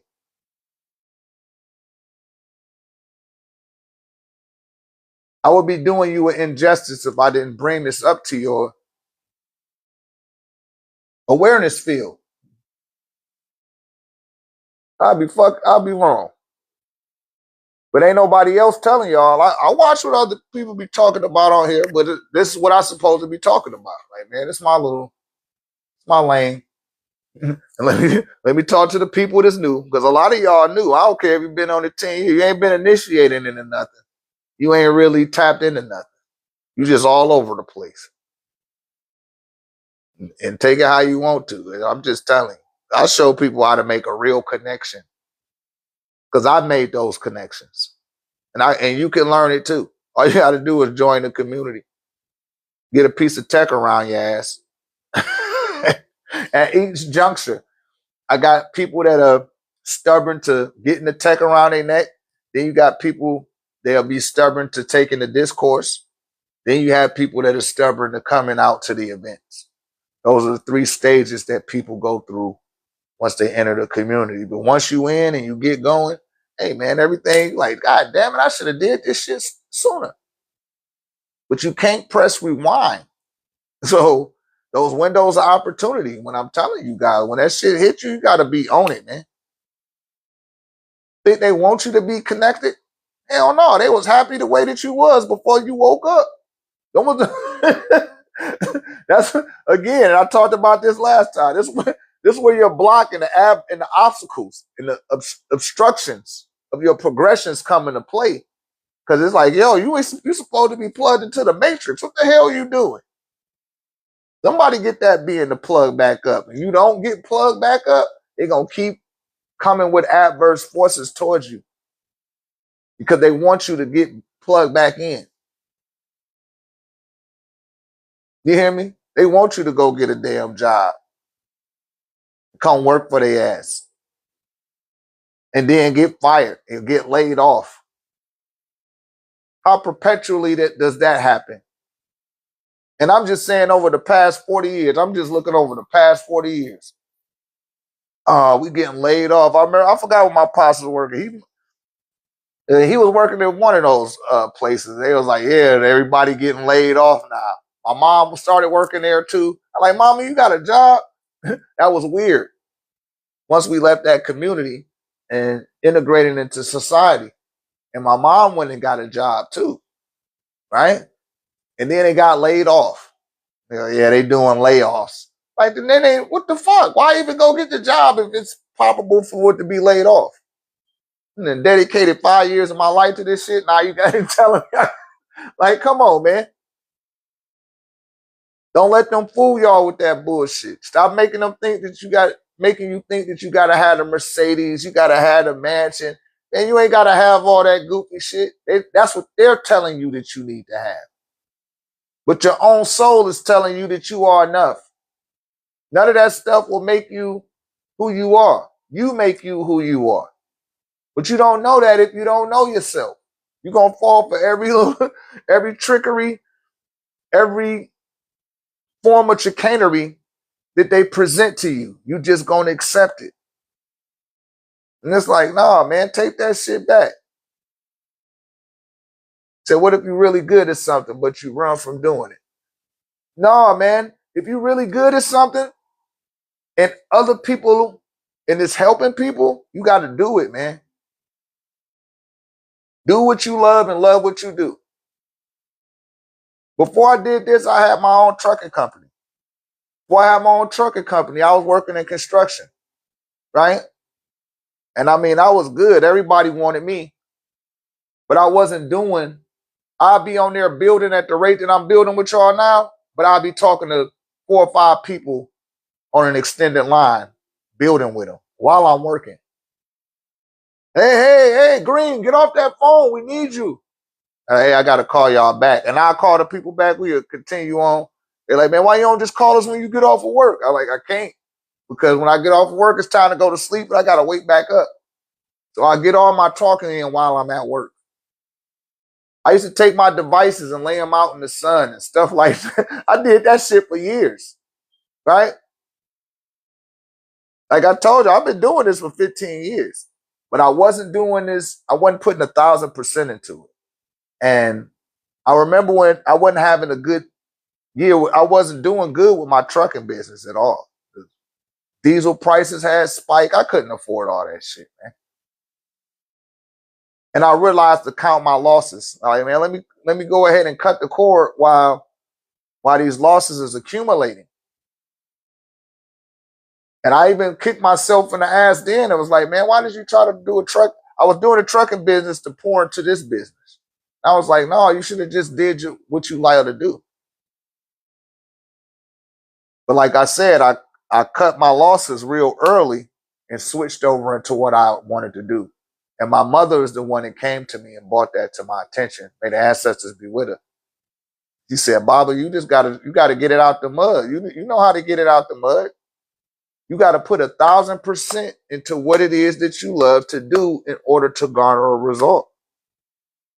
And you got to be consistent and dedicated and devoted and be willing to sacrifice to see it go to another level. And so I had to do that. I had to deny myself any delicacies, period. Right? And further evidence of the African origin of all these in the Bible. Yeah, but see, you don't need the Bible to validate. I don't know where you're coming from with that.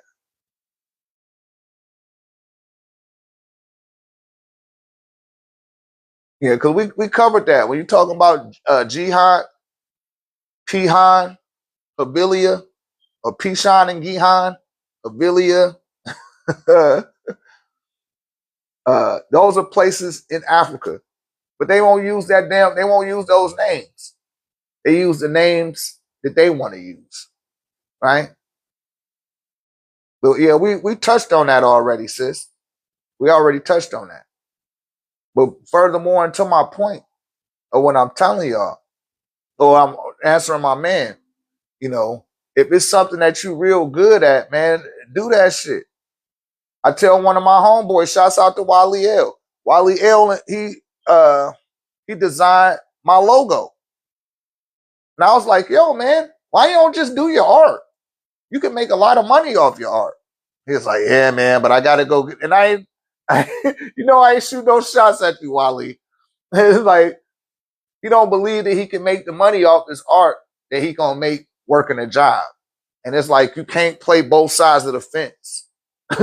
See, people be wanting to have their proverbial cake and eat it too. But it's like, nah, man, either you gonna do this or you gonna do that. You can't Like, man, like, no, you would never get nowhere like that. You got to show that you believe in what you're doing. And even if you got to do work a job, but make sure that you invest in what it is that you want to do. Because I did have to take a job on, and I didn't have to have it for a year. I got me a job that didn't even pay what I was underpaid where I was working. It was like, yo, you overqualified to be working here. I said, I know. They said, why do you want to work here? I said, I got a passive thing going on. And if I could triple my income with what I got going on passive, I won't be here. I told them that. I said, I give myself 6 months of being here, but I didn't have to get in the car to work there. I could walk to work. So once I was able to walk to work, that was gas I didn't have to pay. That was car insurance I didn't have to pay, right? That was gas I didn't have to worry about. You hear me? So that was no overhead. It was just a walk to work. And I did that for 90 days. And within that 90 days, I took every morsel that I can invest into my business, and I did. And in that 90 days, I'm just being transparent with you guys. I took $36, really $25, but with the taxes and everything, I took $36, and I ended up generating over $11,000 in a month's time while working on a job. But I was putting 1,000% into what the fuck I wanted to do. And that's how I got those results. And when the next month came up, it happened again. And one of the supervisors at that job, she tried to stunt on me in front of everybody.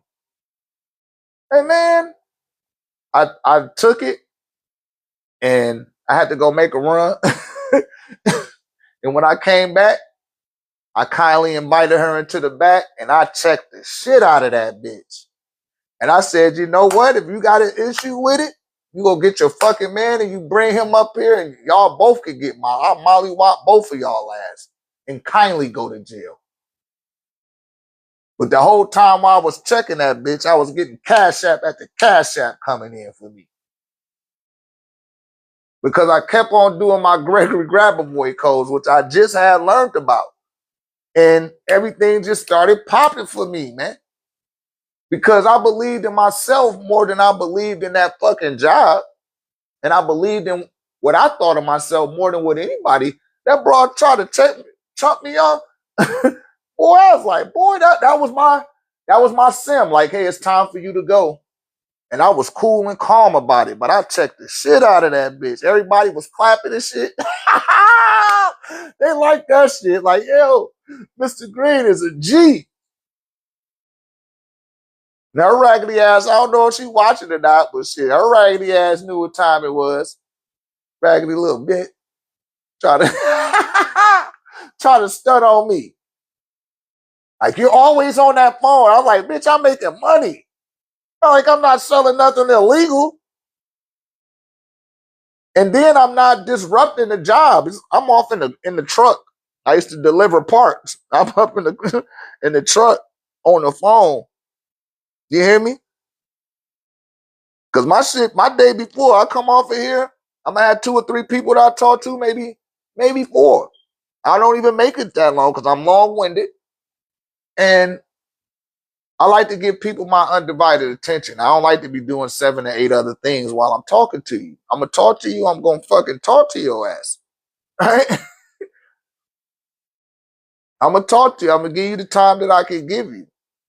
But I put 1,000% into everything that I do, especially that I love to do. Right? And I got a call from my auntie. Shouts out to my aunt, Deborah. Right?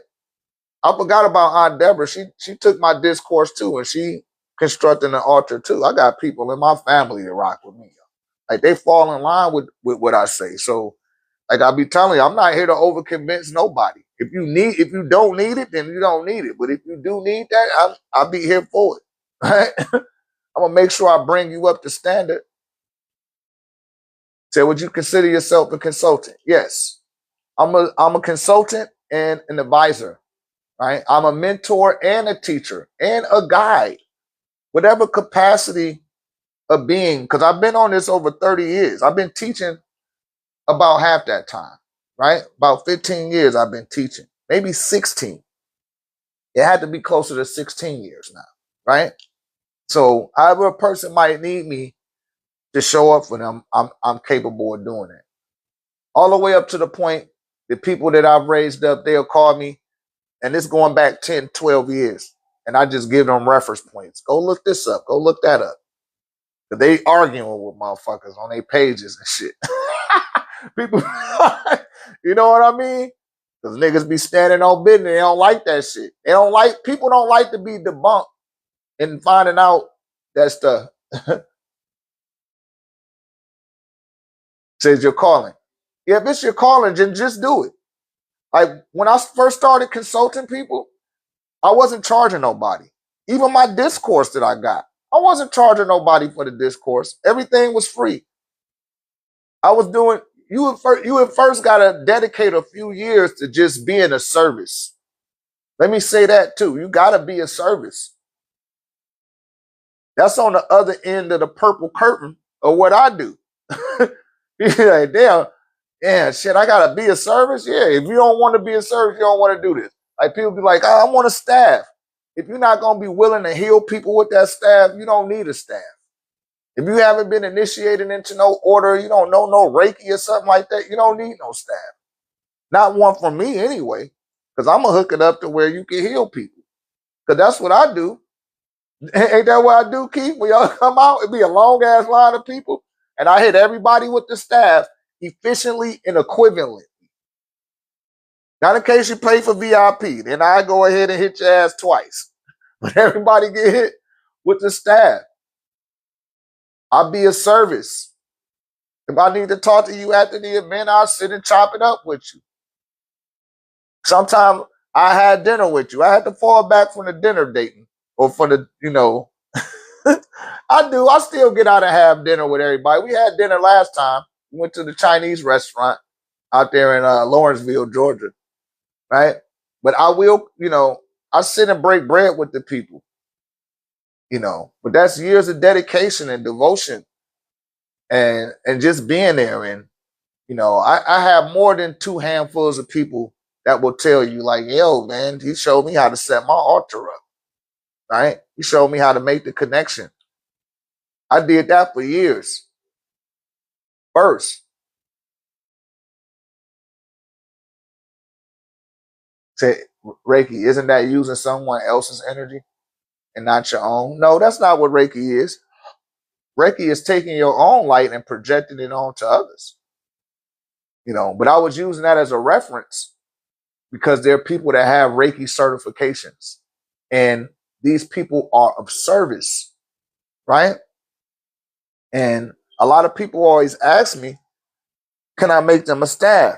They be like, yo, man, can't you make me one of them staffs? And I'm like, yeah, this not for cosplay. This staff is to be a service to people. I get people's chakras spinning in the right direction with this staff. And they may have a lifetime of buildup of psychic debris. And that stuff need to be removed from the ley lines of, how their body is activated. Thank you, loved one. So people come out, they get hit with that staff. I got a bunch of Herkimer diamonds there in the tip. And Herkimer diamonds clear up your chakras as well. That's why I got them in there. I got like 5 magnets up in there too. 13 copper coils at the bottom. You can kind of see them a little bit. This thing ain't no joke. It's alive too. My staff is alive. It has a sentient consciousness. But yeah, I'm here to be a service. I pour my money into the pyramids, and then I go put the pyramid in the backyard to clear the area. And now we got a bunch of people out here walking and exercising and losing weight, right? And I'm projecting that energy out into everyone within a 7-mile radius of where I live, really a 15-mile radius, I got two big ones in my backyard. I got one in the front, it ain't real big, but it's like half done. And I project that energy out into the area.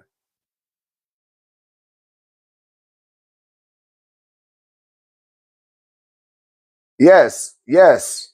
I'm aware of that, beloved. On is on, or what they say on Anu. That's the temple of Anu. You know, Yahweh came from Yahuwah, right? Oh, Hua, oh love, oh divine love, and they turned it into Yahweh. I'm aware of that. Yeah, 15 miles in the sky, 15 miles below the feet, 15 miles in front of you, 15 miles behind you, 15 miles to the left of you, and 15 miles to the right of you, right?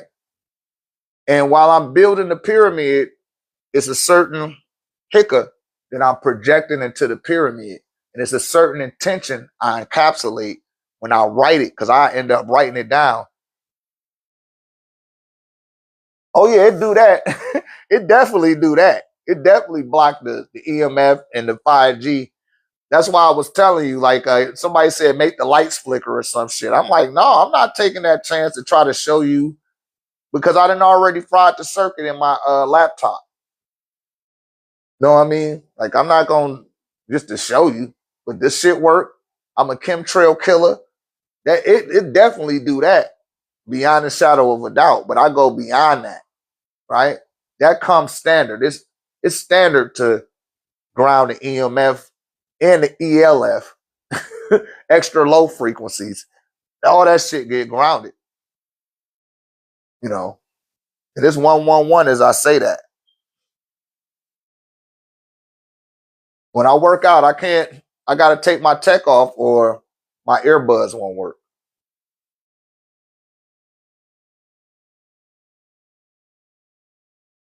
He said, I've been having long, vivid dreams for 3 days in a row. My head feels weird. Can my body not handle it? Yeah, see, what you have to realize, Angel, is that you're not the body and you're not the mind, but your consciousness has been crystallized into thinking that you're the body. So it's going to take some time as you come into a new frequency. You've never been at this station of your journey or the destination. I talked about that the other day. Uh, when you've never done anything before, it's going to be uh, uncomfortable, or you've never been there, so it's not familiar. You don't have nothing to reference in your experiences to overcome that. All you got to do is just go through it, right? If you've been putting your feet in the grass, if you've been inhaling the sunlight as instructed, then it will pass. It's just a phase. And you will even look back some years down the line and you'll be like, man, I remember when I first started and everything felt so new to me. And you will start to see it a different way as time go along. But you're doing just fine, beloved. Says you've been dreaming real deep.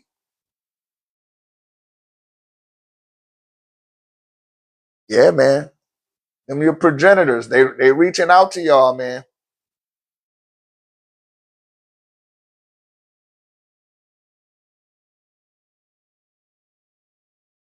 Yeah, but they need that grimoire. They need people uh investing into that shit.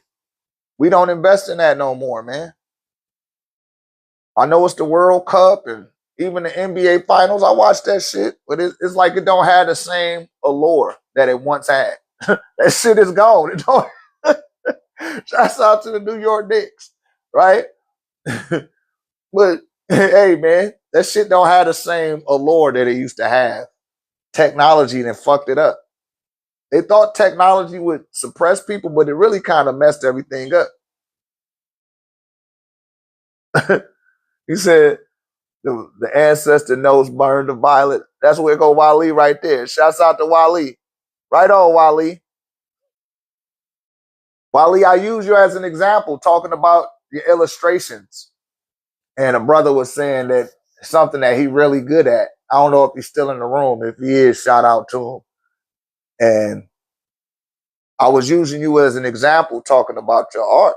And said, man, shit, Wally can really draw. He like, shit, the shit ain't making any no money. But it's because if you focused on that, even though that might not be what he want to do, but if you are held in high regard, said Tall Man 99 said, I want a staff. Are you in the AEO or you in OWN? Tall Man 999? Or do you got a Reiki certification?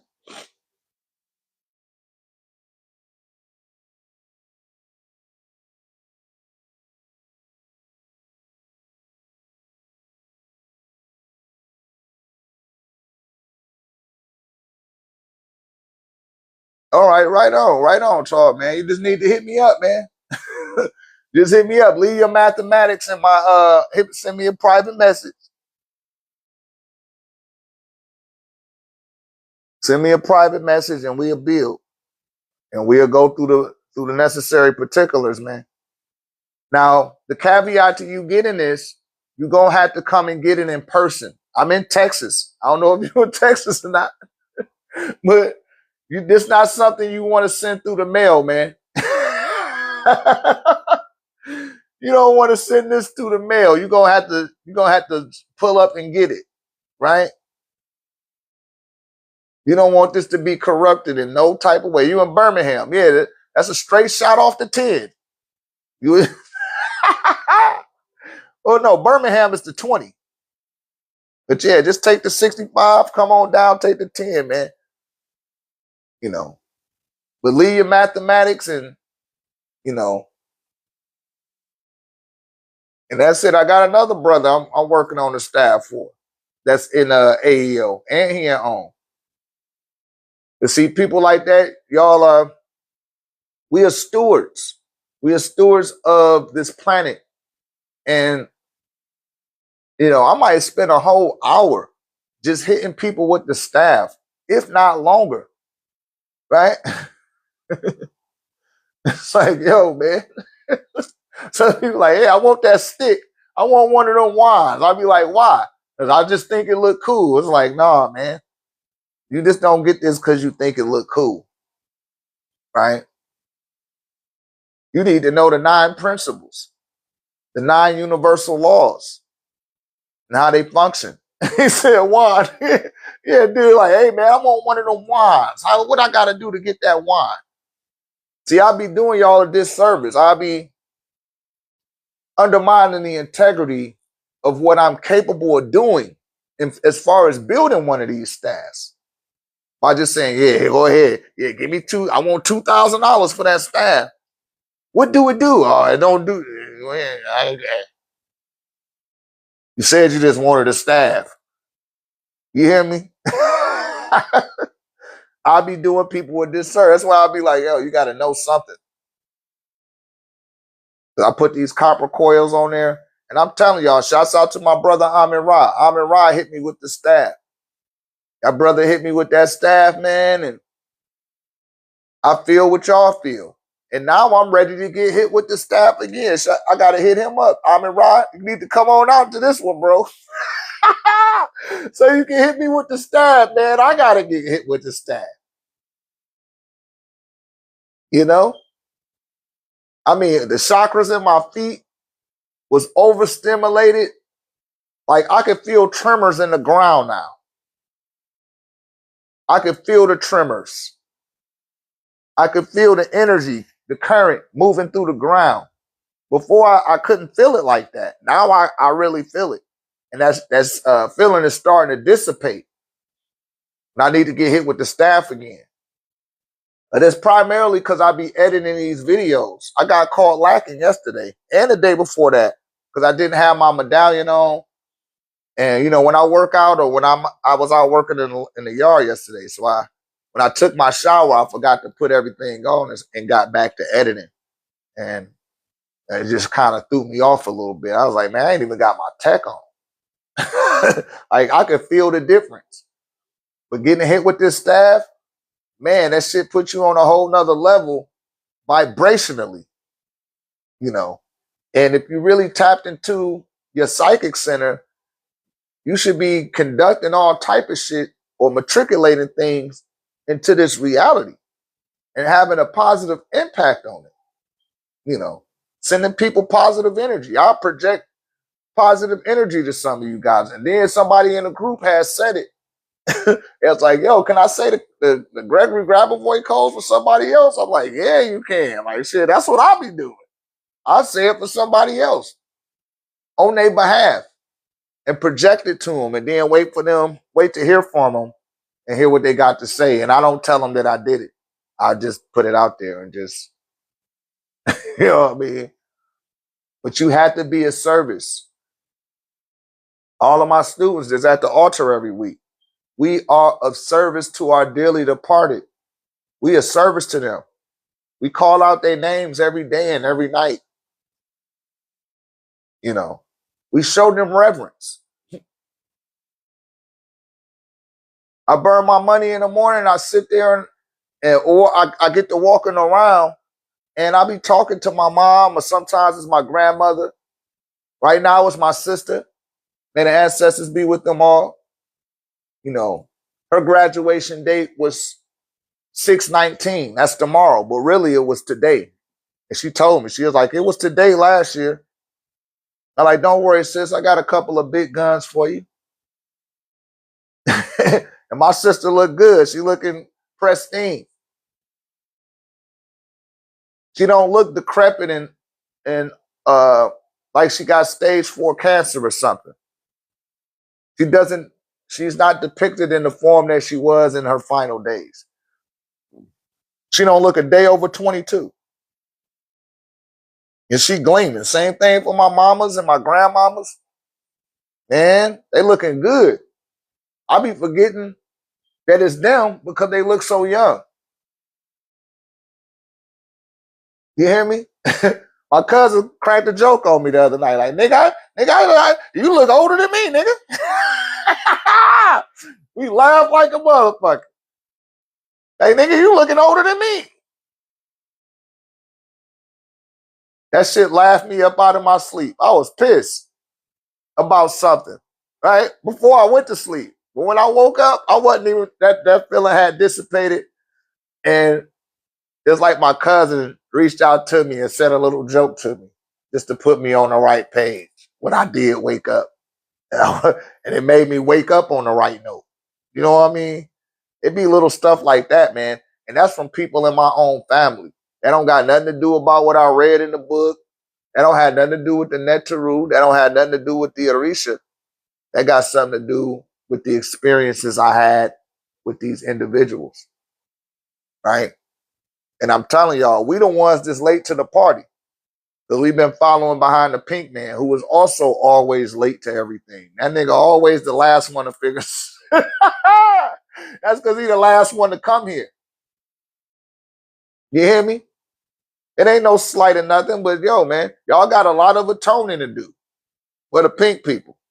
They do. They got a lot of atoning, man. They got a lot to atone for. They left some shit on y'all desk, and you not atoning. And if you choose not to atone, guess what's going to happen? You leaving that shit on the next generation, and it's going to be 10 times worse. So get with it. Anybody got any questions? It's 1, 2, 3. I got some more water over there. Come join us in San Antonio. Tickets still available. Tickets still available. Seating will be limited. It will be limited. It won't be accidental.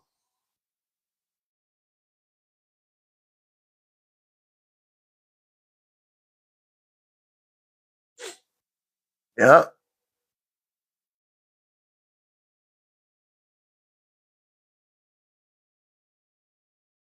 But many of our people don't have a foundation. They don't have a spiritual system or a definitive connection in place here in the Western world.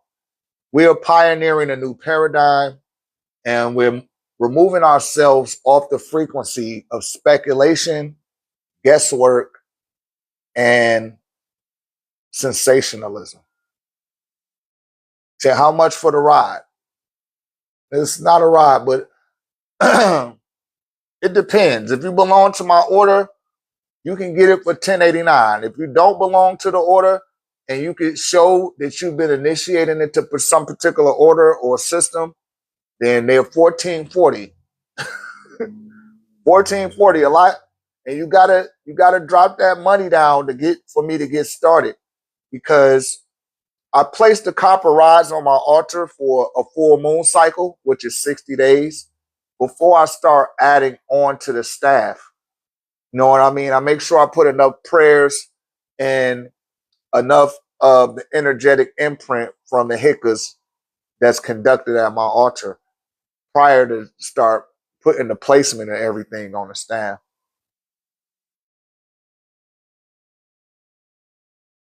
Yeah, I would like to talk to you. Okay, Tehuti Ray at 10. Yeah, just leave your number. Leave your mathematics in my, in my private message. Especially, that's an AEO name.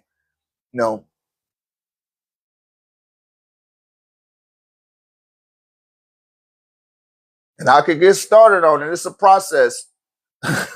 It's a process. But when you get that thing, and again, that's the caveat to getting the staff. You're going to have to drive out and get the staff, you guys. I'm not mailing this thing. They won't even let me get on the airplane with mine. So imagine. They'll let you get on the airplane, but you got to put it up under the airplane. And I was like, damn, what happened when y'all put it under the airplane? They're like, I don't know. I was like, yo, can I just put it on the plane in the stewardess closet? They was like, nah. I was like, man, I can't get on no airplane with this staff, man. I'm like, oh, that's the first seminar I did. The first seminar when I bought the staff out, I was like, shit. They're like, yo, we're not responsible for what happened. I'm like, shit, fuck that. I drove. How many hours was that? 14 hours from Texas to Atlanta. Just because my staff. And every time I hold events outside of Texas, I'm bringing my staff with me. I'm driving there. I'm not getting on no airplane. Just for my staff, because they don't want people to get hit with that staff. So they attempt to discourage me. Right? They attempt to discourage me from, getting on that airplane. Now, another time, I wanted to take my staff to Detroit one time. And they was like, how tall is it? They already knew like a certain, it was like, no, you're going to have to break that down. It doesn't have a part where you could break it down. I said, nope. It was like, no, you can't bring it. Yeah, from Dallas to Atlanta, that's the 20. Yeah, it's a straight shot. But it'll still take me 4 hours to go up and then go over, instead of just getting on the 10 and just going straight across and then going up. You follow what I'm saying?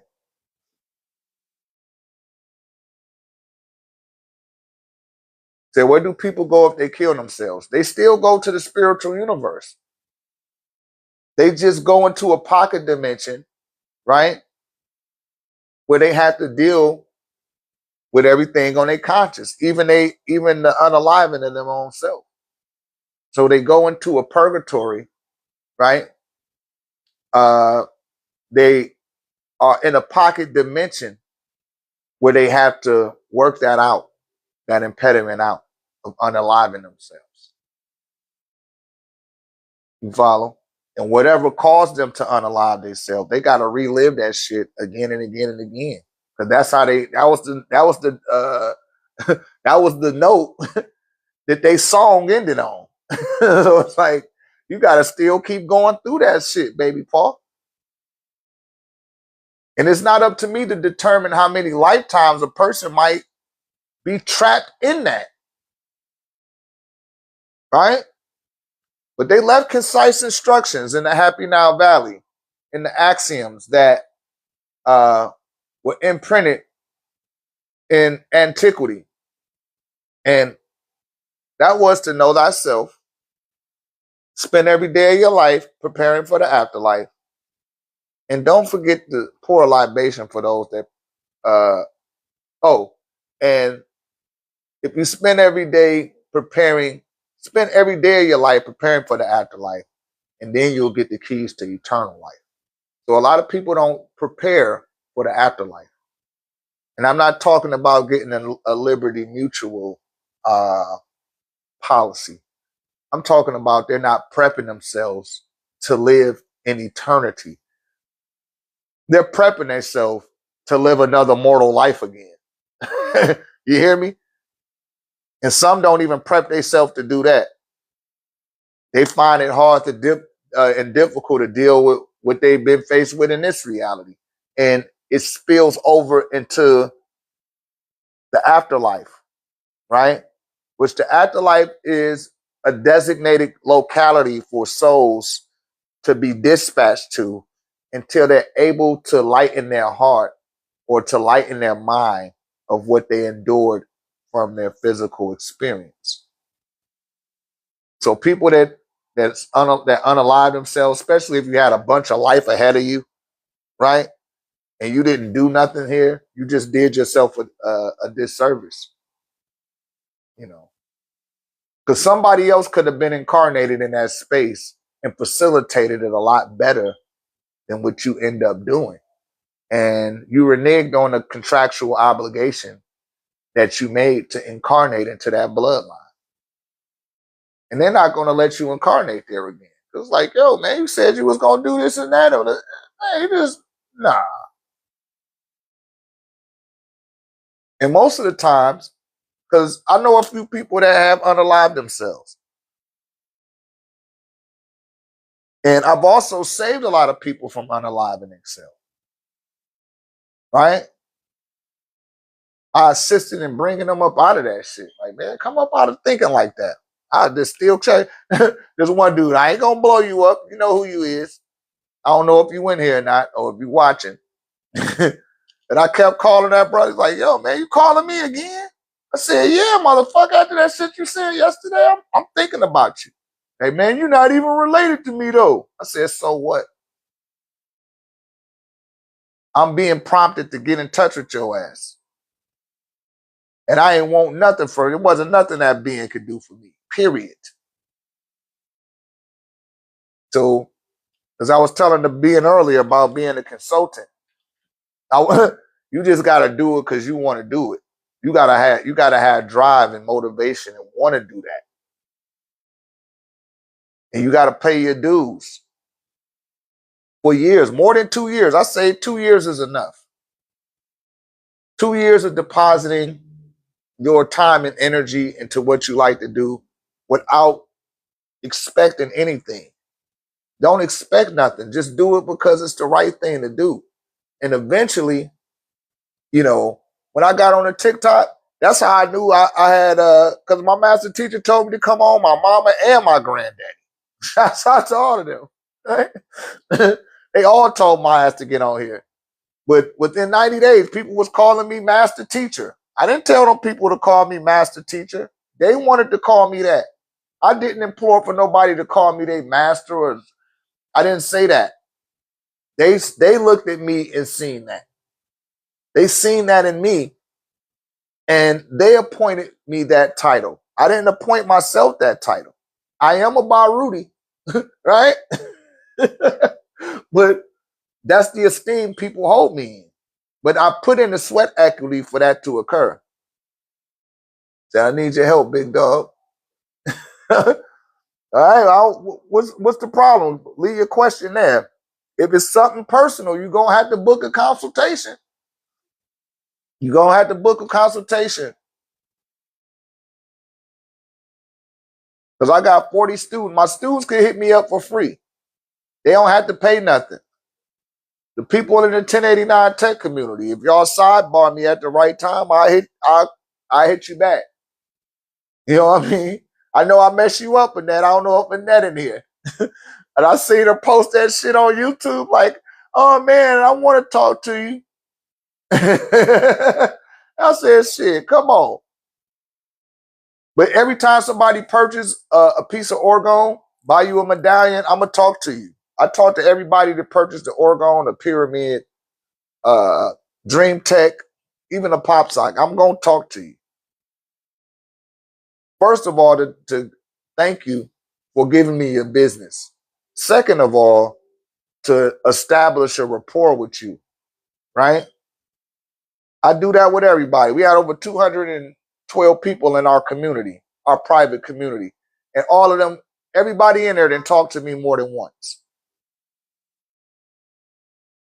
Yeah, straight up. Do that, Bubba. Do that, man. And I'm going to chop it up with you. You're going to be like, damn, this nigga chopping it up with me. Like, and everybody will tell you, Keith, Ricky, Sweet One, Mother Edenberg, they all tell you, like, yeah, Dr. Red talked to you and shit. Like, I'm going to talk to you. I just go, you know what I mean? We can have Q&A, just me and you, mother.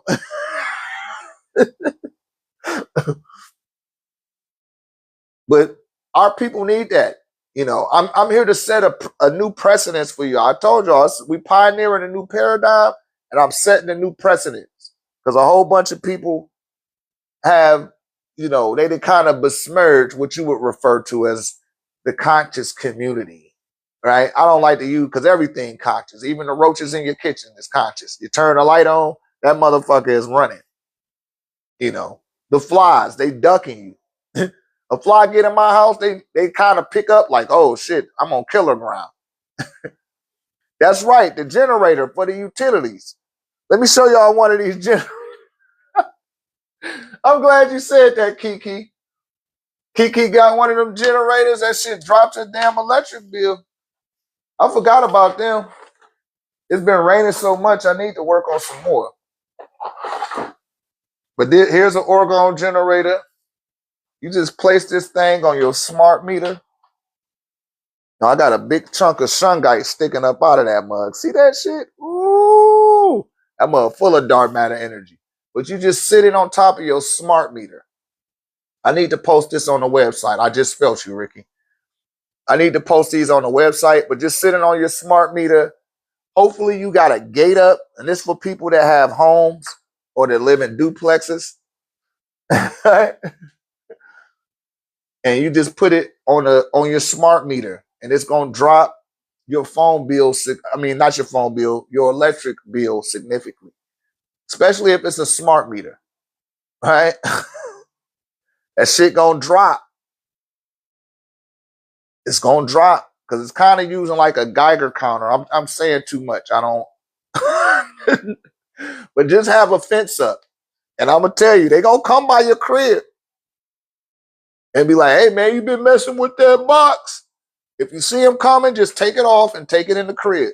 I gotta tell you, take that mug off the box, take it in the crib. If you live somewhere where it's connected to the outside, just build you a shelf and put it. See, I made the people come change the meters. Yeah, they wanted to come change it. Did they ask you, was you fucking with it? Did they say, hey, have you been messing with this? Because that's what they did to me. Like, hey, are you messing with the box measure right now? Said, we're going to change the box out. I said, go ahead. They changed the box out. Light bill just kept being $75. It just kept being that. This was in Atlanta. They switched it out 3 times. But see, I had took it off of there and I built the shelf in my crib and just had it next to on the other side of the wall. And one time I took my pyramid out there to see what it'd do. I was testing the bandwidth of the power. This pyramid was crazy. Shouts out to Huggy Bear. He always tell y'all that when he show up to events, he be bringing that up. Like, yo, this dude took, Amin Ra too. He was there to see it too. But for 7 miles on one side of the block, all of the lights went out because my pyramid got too close to. I tried to put a pyramid up there, and that was like way too much. It like just Took out the whole grid from Snapfinger and 155 all the way to downtown Decatur. Everything on that side of the street. So I know what I'm talking about, y'all. I'm telling you, I know. They tried to poison me in Atlanta and get rid of me. I know what I'm talking about. And like I said, I'm not here to overconvince nobody either. It's rather you in or you out. I don't deal with no fence straddlers and lukewarm people. I look for people that's go dive right the fuck on in. That way I ain't gotta waste my time. You know, like the sister put on the thing the other day, like I'm not trying to wake nobody up. Like, no, it's late in the day. It ain't no trying to wake you up and trying to convince you. Like, no, you should already be wanting to be in this direction. If you not, then you lost. Ain't nobody gonna hold your hand like that and try to wake your ass up. You're gonna have to wake yourself up. You hear me? You gotta wake yourself up at this stage of the game. And, you know, that's why I come to the beginners, those that's just waking up, to put stuff in context for you so that you don't go down the road of sensationalism, which takes you on a journey that I call nowhere. The journey to nowhere. People just want to hit you with a barrage of information and you'd be like, okay, what next? Like, no. The end game with what I do, hell, man, the altar. What about after that? Yo, it's up to you. It's up to you. You're not going to get to where I'm at. You're not. If you haven't been making my garage and doing it perpetually for years on end, you're not going to get to where I'm going to get to. We on two different paths. I'm here to teach you how to do this shit, not to show you how to be me. You can only be you. But the things that I do show people is beyond the trial and error that I had to endure. So a lot of people are learning at a more accelerated rate than I receive what it is that I'm teaching. And you have to use that to your advantage. And some people don't. They still be stuck on step one for 3 years, sometimes 4 years. I'm like, damn, you still there? I can't do it for you. You gotta want to do it for yourself. And if you don't, then that's on you. But everybody is awakened. They're willing to take the responsibility for themselves and apply themselves so that they can enhance who they are or evolve or grow into who they are spiritually. Because we are spiritual beings. You're not this flesh. That's what you incarnate into this dimension for, is so that you can have that, what I refer to as a continuation. When you're on a continuation frequency, you're putting yourself on the frequency for eternity. So for all y'all people to say, man, I want to know all of the Akashic record, let me tell you this, my nigga. And that's for a male or female. If you want the full Akashic of your galaxy, not your planet, because you can get the Akashic for your planet, just go put your feet in the grass. I'll be telling y'all that all the time. Go put your feet in the grass. But you got to get in alignment with yourself to unlock those files, because a lot of that stuff is inside of your bones already. But if you want to know beyond, if you want to go off world, you can't be a human. I'm going to say that again. If you want to go off world with your knowledge and your information and your understanding, you cannot be a human, because humans do not thrive in these particular, in that rarefied air, if you will. So you have to evolve beyond this limitation and beyond the human or hominid construct in order to get that higher learning of information. It won't be available to you in third dimension because it doesn't exist in the third dimension. You have to receive it in the fourth dimension. And that education might require 600 or 700 years of your time, what you refer to as time on this planet. So you can't even be a human.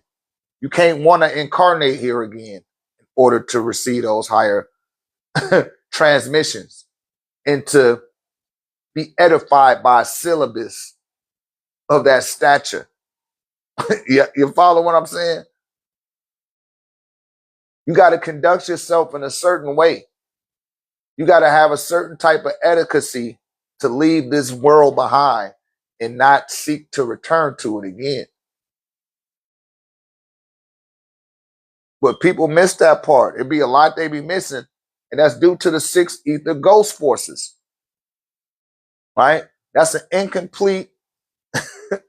That's an incomplete curriculum that they didn't gave people. That's to keep you trapped here, cause they ass trapped here, and you don't have to be trapped here. That's the whole thing. You don't even have to be trapped here, and we willingly, contractually obligate ourselves to being trapped here by accepting Jesus Christ as our Lord and Savior, putting crosses around our neck. Know what I mean? Worshiping some white dude. Spirits do not have pigmentation. I'll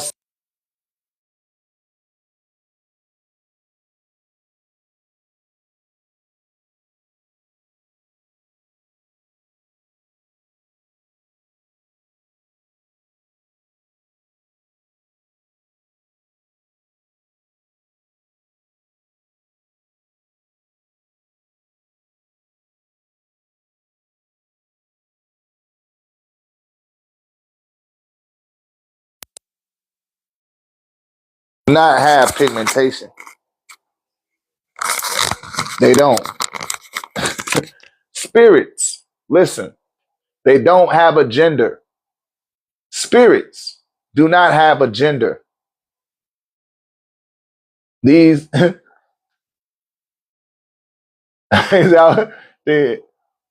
exactly, the flesh does. That's an animalistic counterpart.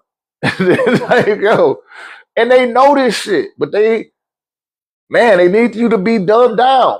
The more dumbed down you are, the easier it is for them to control you and to rule over you and to manipulate your emotions and forecast what you're capable of comprehending.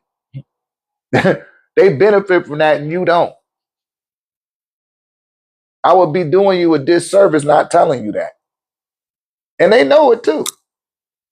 They'll send their little minions in here. I told y'all, they just put a video camera up across the street on the light pole. I seen that shit. I was like, ain't this a bitch?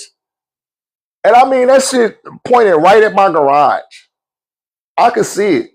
I want to take it outside and show y'all that shit. Yeah, man. Yeah, they be messing with me now. They be trying to trip me up. They've been trying to trip me up all year, all last year. Like, man. When I was out there operating like a scoundrel and what they would refer to as a scoundrel, right? And I was out there on the street. It's like, oh shit, man, go ahead, do whatever you want. I can light the sky up with 245s. The police don't come, nothing. But let me start doing something that's gonna make a difference, a positive impact in people's lives. Then they want to get on my ass. And see, I seen it. I got the discernment with my own self to see it. But as long as I was out there, you know, including myself in the fuckeries of negativity, hey, it was no problem. I got green lights on everything. Everything I did got a green light. But the second I start doing this, then that's when I start getting fucked with. And then it don't even be the police that be fucking with you. Think it'd be the police or something. The police be cool as fuck with me. It don't even be the police. It's everything else though. It's like, damn. To see them demons that jump into them police,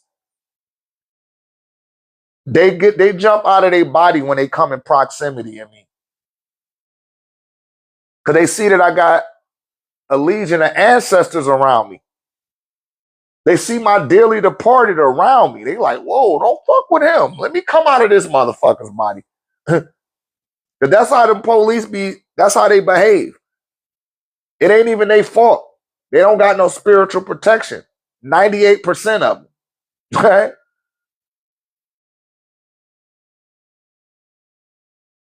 And so what happened is You up there, you know, you meditating, you a vegan, you got your locks flowing, and the police see you and pull you over and say he got a gun. Bomb, bomb, bomb. Like, oh shit, it was just a cell phone. But they needed that innocent blood to be spilt because the demon that was inside of that police made that happen. And the being that ended up becoming victimized, they didn't have no spiritual protection in place. They hadn't been venerating. They don't know about an altar. They don't know about making an offering and petitioning for the protection. Because, you know, they going to protect you, but they can't break the spiritual bylaws between the two dimensions. That's where your altar come in play.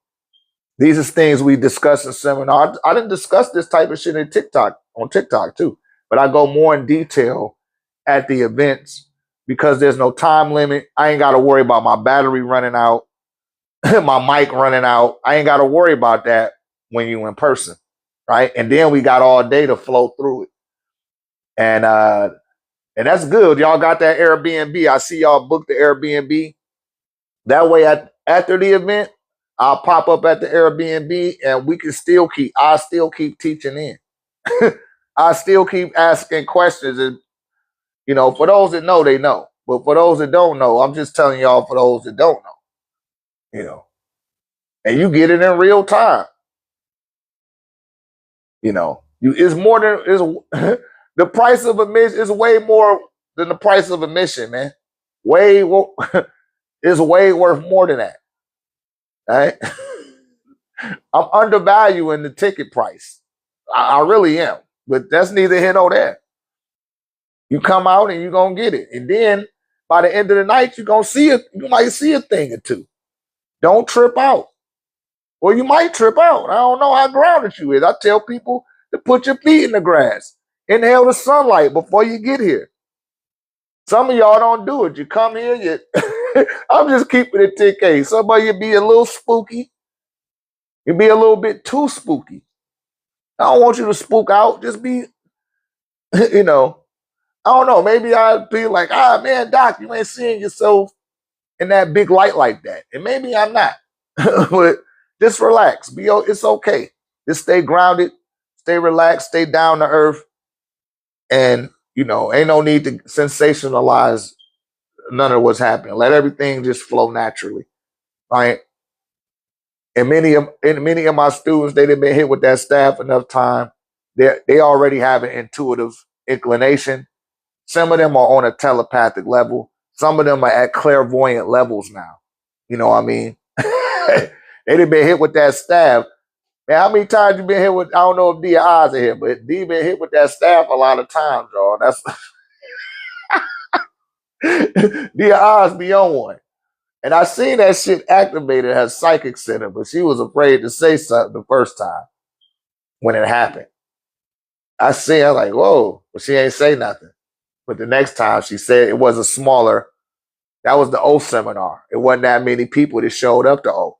And I like when it's small and quaint like that, right? A lot of stuff comes out of that. And that was one of the things that ended up occurring was she started reading people when I was hitting them with that staff, right? And now Mama Drina's starting to say it. Mama Sasha out to Mama Drina. She's like, I think I'm ready to start reading people with the staff. I'm seeing numbers. You know, some of y'all should be able to see the orbs especially when I'm in this area.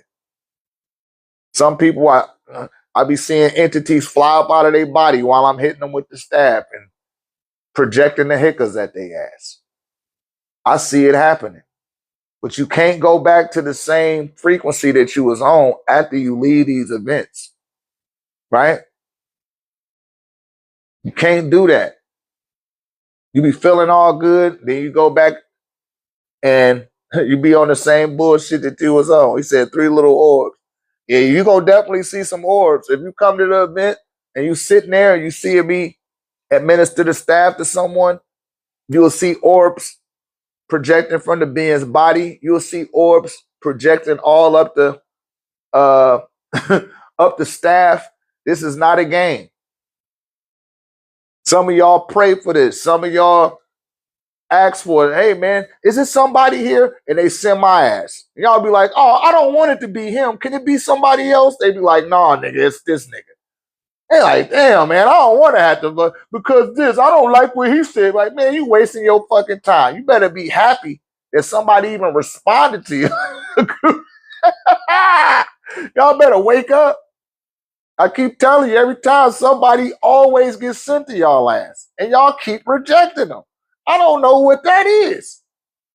Marcus Garvey, Noble Drew Ali, the most honorable Elijah Muhammad, right? Malcolm X. I can't say Martin Luther King because he was bought by the Rothschild. I can't say him. But even he was a sacrificial lamb for his people, right? And people stood up for that nigga. See, that shit backfired on their ass. Rap H. Brown, Huey P. Newton, Steve Coakley, Naeem Akbar, Dr. Alila Africa, Dr. Jude Pukrum, Dr. Melikaza Duck York L. These people came to you, and every time they got rejected by their own people, not by the, it'd be more pale people coming to see what's going on than it is so-called black people. But then you complain when the pink man exhibit his fuckery on you. But you aligning yourself with this goofy motherfucker. I don't want to hear nothing else about that Carmelo Anthony boy. You goddamn it. What you were living up around their ass for anyway? Get your ass from him. What the fuck you want to do that for? Oh man, but he's a black boy. Who give a fuck? He shouldn't have had his ass up around. You know what the fuck happened? People got mad at me when I got on a Sandra Bland girl. May the ancestors be with her. And I had to get on her ass too. You're like, you was right. From the from the afterlife. I said, hey man, them honkies told you don't return back there. What did you come back for? You acted like you was coming back with Master P and the No Limit Soldiers. They said don't come back to our time again. Get the fuck out of here, nigger. You ain't got to tell me twice. I'm not about to come there. If I'm not, why you want to be somewhere where you're not invited? I don't understand that. I'm up in this restaurant and they not treating me right. What the fuck you there for? Why you giving them your fucking money? They done told you they don't want you there. Why you want to be there? Come on, man. Come on, man. Oh, Sandra Bland. You see how the police did her? Yeah, I see. They some devil motherfucker. We know that. Why would you go back to them? Why would you even... Like, nigga, didn't we tell you not to come back here? Fuck y'all. I could do what I want to do. Oh, really? We're going to fix you, nigger. And still ain't nothing happened to their ass. Nothing happened. And that sister was bright. She had some great ideas, but you can't process shit emotionally. Women are emotional. You got to use your intellect. You got to outsmart these motherfuckers. You can't. They want you to live in your emotions so you can make irrational decisions, which she did. And I got it I guess because tomorrow was Juneteenth Day, they telling me to talk about that. Stop looking to be a part of their shit. Stop wanting to be down with what they got going on. Have your own shit. If you read the Book of the Dead and start looking up the stories of ancient Kemet, you shouldn't even have time to be worried about going to none of their shit. They called me a nigger. I heard them in the crowd. Why are you there? Why do you want to be there? Why? Why do you want to be there? They done already told you they don't want you there, but you still want to go. There's not in this new paradigm. We got to cut that shit out. We got to cut that out. Baby boy, you was wrong, Carmelo Anthony. And then they just show you the damn, his name Carmelo Anthony. It ain't even Carmelo Anthony's son. It's somebody that named their son Carmelo. It just show you what type of thinking. Like, I'm gonna call my son Carmelo, so he have a name like Carmelo Anthony. And then he gonna be like this and that, and everybody will know him in society. I'm gonna send him to the white boy school. Nigger, hey, you're not welcome here. I could be wherever I want to, but we don't, nigga, this not segregation. This not, this not the 50s and the 60s no more, man. It's not. The racism will be covert or overt. Either which way, your people should have enough discernment, which they don't, right? Didn't have enough discernment because you missed that message when Dr. Malachi Duck York L was on the scene. And your mamas and daddies missed that message when the most honorable Elijah Muhammad was on the scene. Right? And their mothers and fathers missed the message of Noble Drew Ali. May peace be upon him. They didn't want to listen to that shit. Y'all wanted to eat your ham, your bacon, your Christmas, and your Easter. Ham, bacon, Christmas, Easter. Ham, bacon, Christmas, Easter. Ham, bacon, Christmas, Easter. Oh, I got to give up my ham? No. I got to give up bacon? No, I don't want to be no Muslim. I love my Jesus. Jesus is good. Go take your ass to that Macy's Day Parade and don't be down there cooning and grinning with them hunkies and watch them call you a nigger. What's that nigger doing here? Throw they Slurpee on your ass. On your land. On your territory. Tell me I'm lying. See, these are things that need to be addressed so that the next mothers and fathers won't raise up no more Carmelo Anthonys. And one of the main problems is not enough two-parent households, man. We need two-parent households. Daddy got to be present, man. Period. That's what they're telling you in the Adam and Eve story. What happens when daddy is not home? The devil comes. They know it's not a man there. The devil gonna come like a motherfucker. Every single mother out there know what I'm talking about. Let it be a nigga there. I don't care how much he make in an hour. Just let him be there. First, you ain't gonna get fucked over on your car. The mechanic gonna be like, oh shit, she got a man? I don't want no issues with that nigga, so let me just go ahead and fix her car. Let me fix it up right. I'm telling you what I know. Like, I ain't gonna fuck with that. It's time for your children to get a haircut. You go take them to get their haircut. And you go get your haircut with them. And watch that nigga, because a lot of barbers, you know, them niggas that been in the chain gang, man, they gonna be trying to rub your hand up, they crotch up against your hand. I'm telling you, you gotta be very... See, that's only something that a man would know. You got to watch a person's handshake too. I schooled my sons very well. I ain't gonna go into detail. That you ain't gonna be able to tickle none of my children booty when I'm not there. They've been fully daddied, and you bet not fuck with them now. It's like a consequence. Men know that there's consequences when there's other men involved, so they're gonna be very conscientious and scrupulous on how they deal with you. Versus if they know it's not no man there. They know it's a lower probability of repercussion. And I ain't talking about your uncle or your daddy. I mean, or your or your granddaddy or your brother. I'm talking about the man that's supposed to be the head of the household. You get respected a lot better.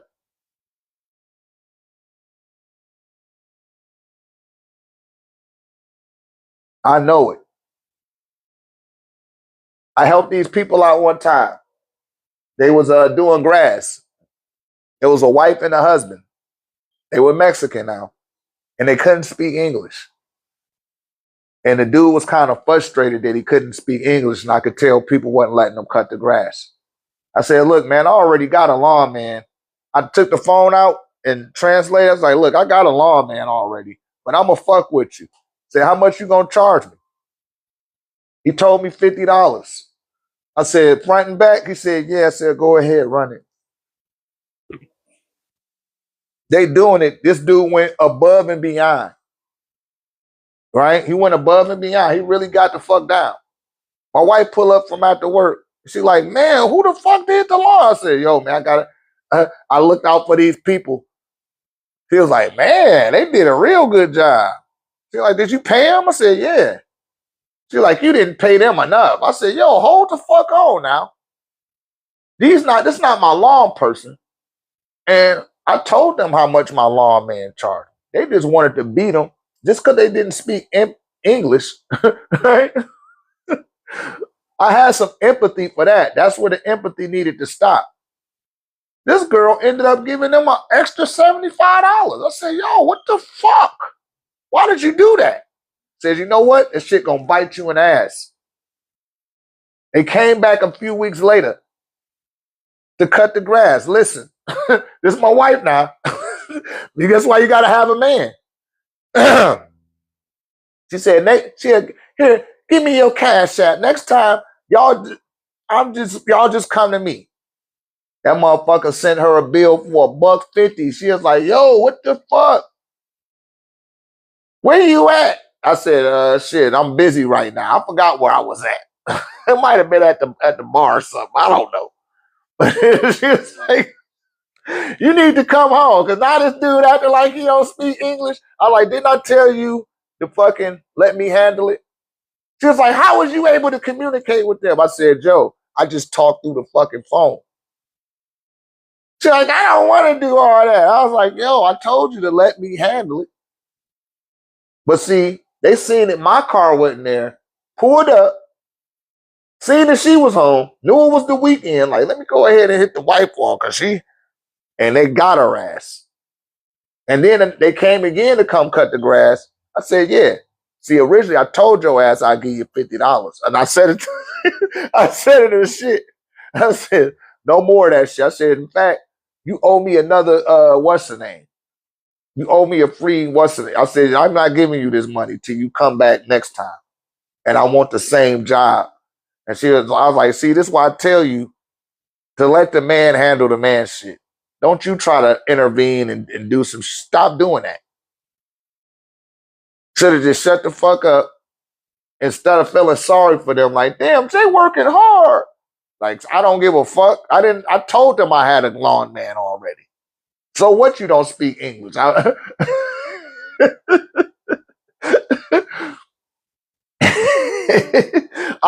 had enough empathy just letting them cut the grass. But she was looking like, oh, they probably don't have nothing. They don't. And I'm like, shit, I don't give, that ain't my problem. Right? They're not my problem. But I did look out to the best of my ability.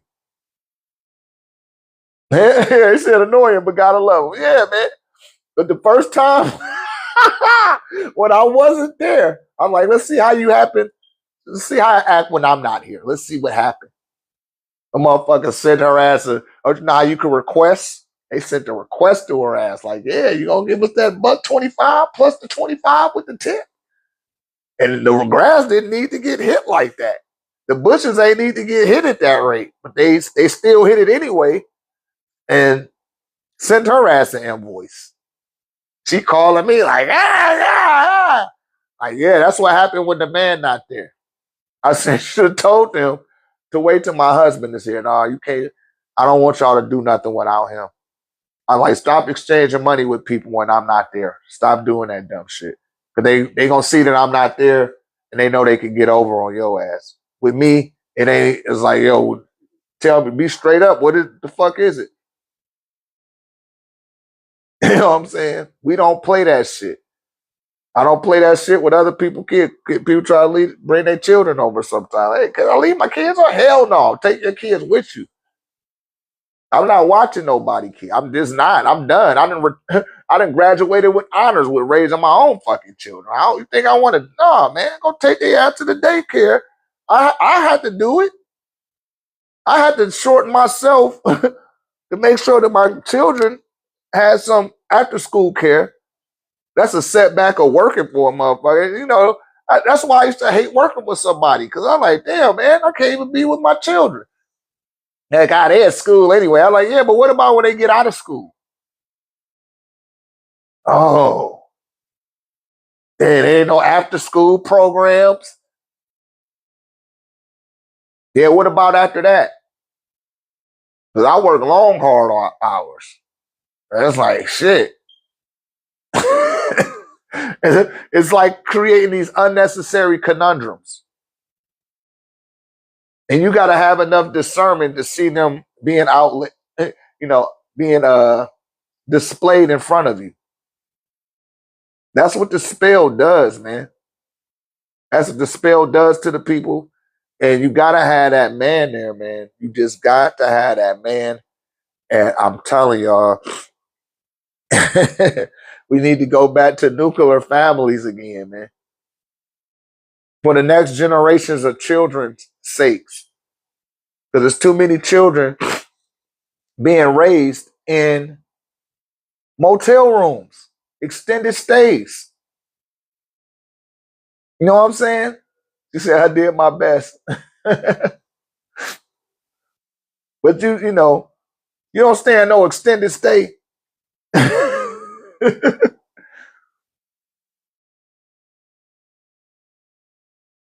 that shit is heartening. It's heartbreaking to see these children that be living in these extended extended stays and shit like that, man. That shit is not cool. The stuff that they mothers had to endure, and the debaucherous activities that they, like, nah, man. Something got to change, and that's across the full pigmentation spectrum. It don't matter what color you are or what your race is. No children should have to endure that, and I don't know why that's not being highlighted by your so-called senators, congressmen, and even your president. You're more worried about what's going on in another country than what's going on in your own backyard. And not that I'm political and I'm holding it up, I'm just holding it accountable. That's not American. That's not how you make America great again. It's by worrying about what the fuck going on somewhere else. Show genuine concern about what's going on over here. Pay attention to your own backyard. Because you got a whole generation of children being raised in extended stays, right? You got second and third generation streetwalkers. That's why that type of music out there, y'all. You hear me? Somebody got to talk about this stuff because ain't nobody talking about it. I listen. I listen. I wait for people to ask questions. But these are the things that need to be addressed and they need to be highlighted. And these are concerns that are coming from the ancestral plane about that needs to be addressed.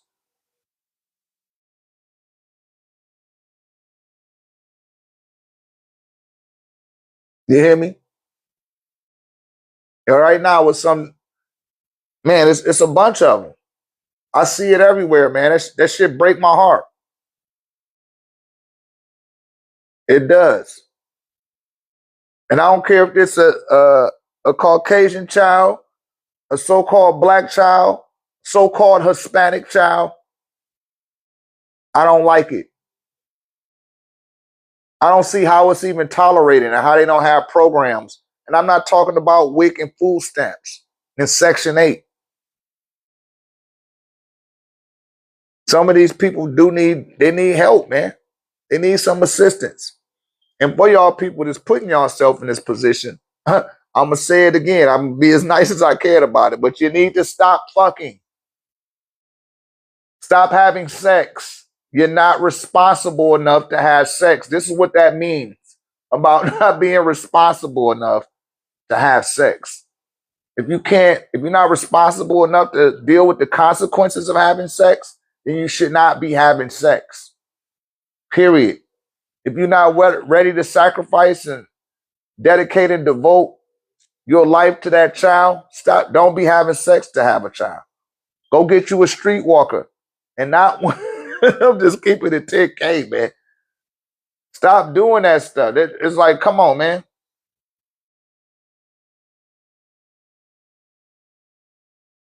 He said an old friend he on Section 8. That's good. That's good he was able to get that. I wish I could get some Section 8. All right. So I'm talking about the people that can't even register to get their own address. I seen a lady in a documentary. She said, I never had an address before, but you got 3 kids. How you got 3 kids, but you never had an address? That don't make sense. It's like, yo, why is you fucking? Like, come on, man. You shouldn't even be having sex. And then somebody got to say it, because ain't nobody saying that shit.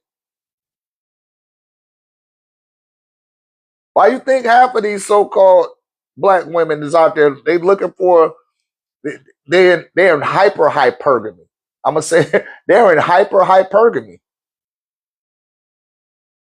They operating with a spirit of lack and try to abstract as much as they can out of every man that they come across. But they picking that up from a lot of these women that evolved out of these what's the name, rooms.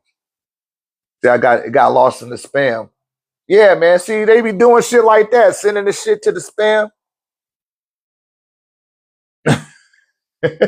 James Hell keeping that shit too real. Hey, man, somebody got to, man. Somebody got to. Somebody has to, man. I mean, it's sick. I'm thinking about the children that come up out of that and that have to endure that. And it's like, that's fucked up. And then the parent don't got enough scruples to realize what they doing is fucked up. It's like, yo, what the fuck?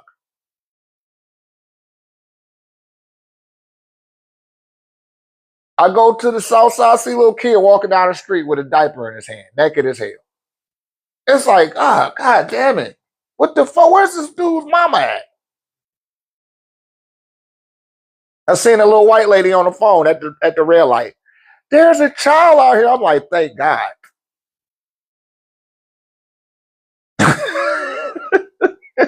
Yeah, you just see it. We all just see that shit. We're like, yo, what the fuck?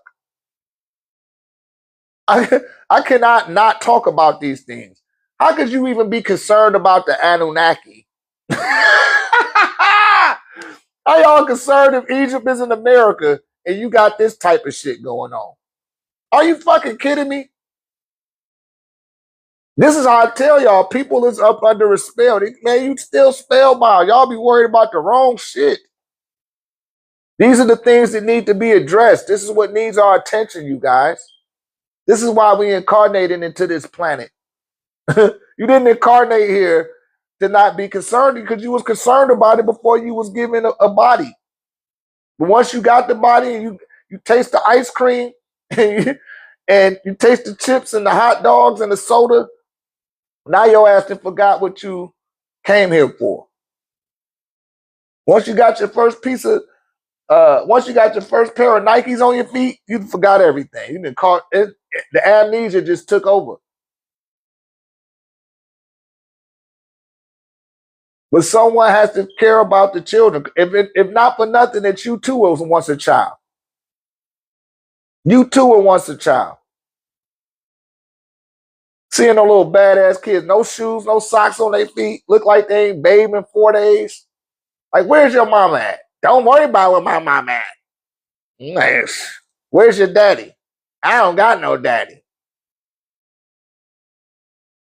The little Hindu dude, hey, you're not supposed to be in here. Get out of here. Get out of here. Them dirty little kids, like, hey, man, don't call them that. They don't know no better. They're thieves. Hell, they ain't got no, man, come on, man. This type of shit go on for real, y'all. And I know a lot of y'all know what I'm talking about. A lot of y'all do. But this the shit where y'all don't ask questions. This the type of stuff I be wanting to bring up. This the type of stuff we end up talking about.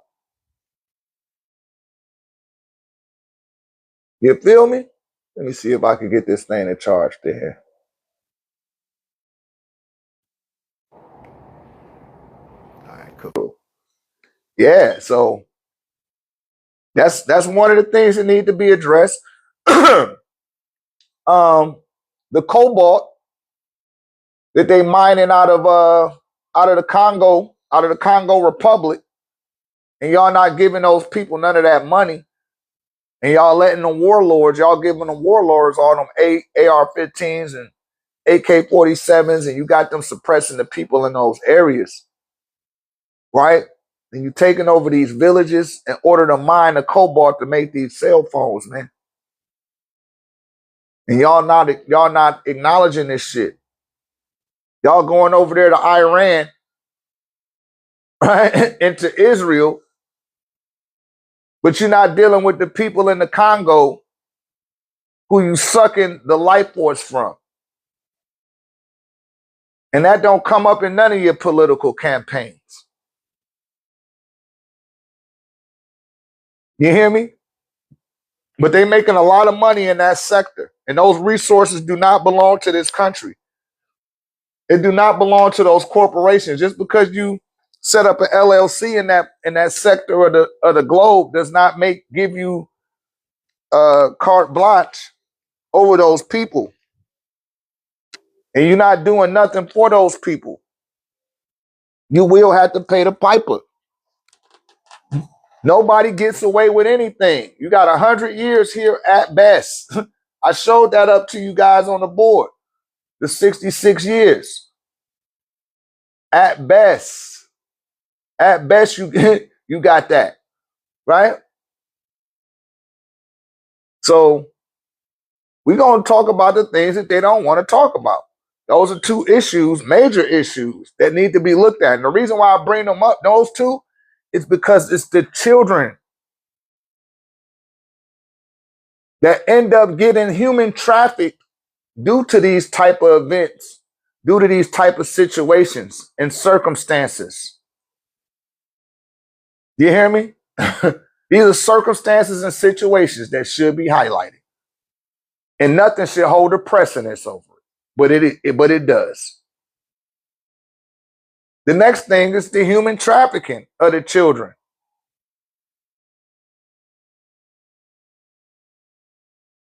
The fourth thing is the DOJ, right? It just turned on my location the second I said that. But the DOJ, thank you, timekeeper, name that came up in the Epstein files. Who's going to prosecute that being? They're not going to prosecute themselves. You got all type of judges and senators that was out there. These people need to be brought to justice. How you gonna bring, not to say that he was right, but you gonna bring Carmelo Anthony ass to justice. Bring the rest of these motherfuckers to justice too.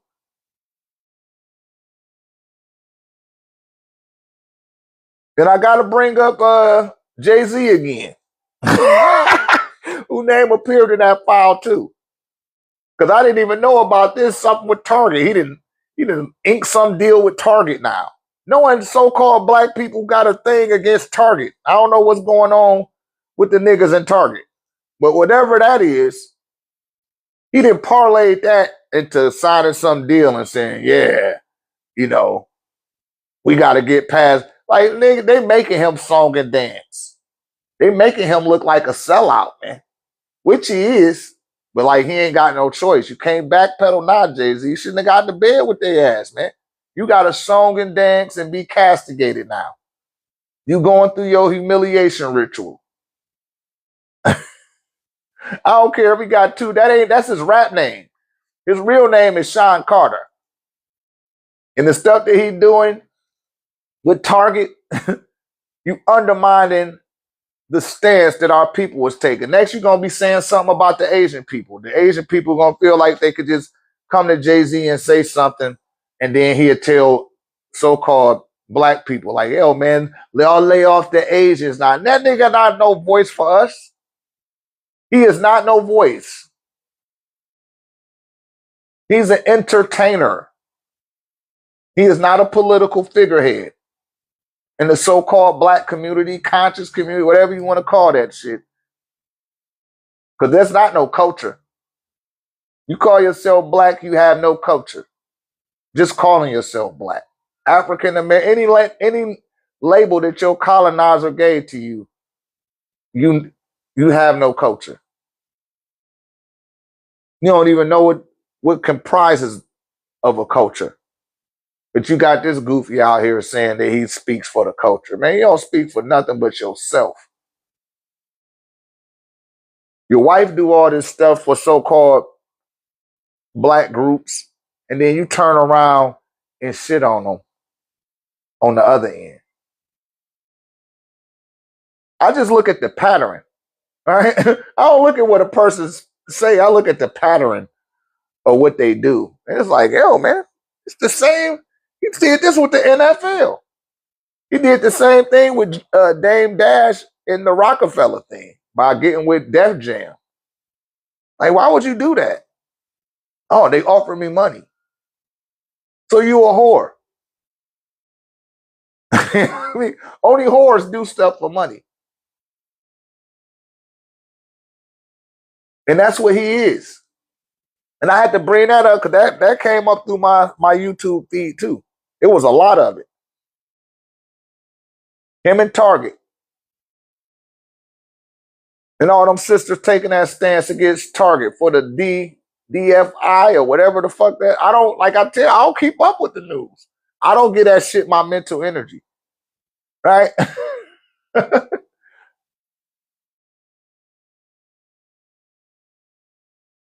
He just, Jay-Z just signed some deal with Target.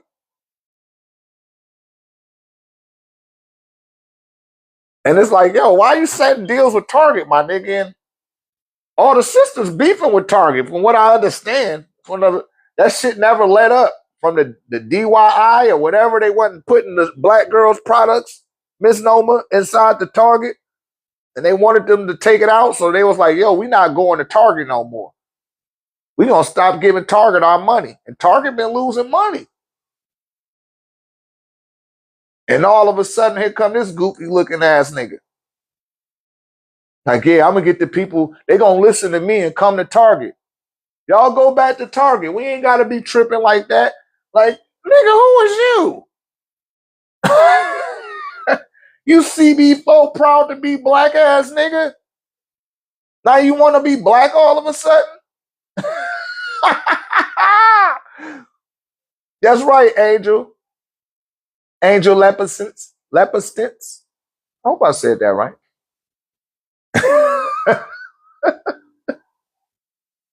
Man, I'm like, man, you really think y'all that dumb? But like I said, people waking up, man. People not stupid no more, man. Motherfuckers are starting to put two and two together. They're starting to awaken. Like, no, hold up, something not right about this. Let me go ahead and do some investigation. Hey, chatbot, tell me this, tell me that. People, right? People not dumb no more. You can't get away with that shit. You better keep it 10K. Go ahead, like, hey man, I'm just a sellout. You know, I know y'all not gonna like hearing that, but come on and just say who you are. We ain't got time for the fuckery no more. I told y'all, now people coming aware of what I've been saying. You got 100 years here at best. 100 years. And shouts out to my grandma Juanita, may the ancestors be with her. She lived to be almost 96. Or was it 97? One of them. She almost lived 100 years in this bitch. And she belonged to the same church for 89 years. 89 years. She belonged to the same church. And I ain't gonna say their name. I ain't gonna say the name of the church. But you know that they didn't even want to hold her funeral at the church? Did you hear me? They didn't even want to have a repast and do nothing for her family and nothing. Not that we was looking for something. I didn't give a fuck. I was just happy to be back home. Right? And getting me some Coney Island. But I was like, damn, she dedicated her whole life. She almost lived 100 years. And she didn't die of no disease or nothing.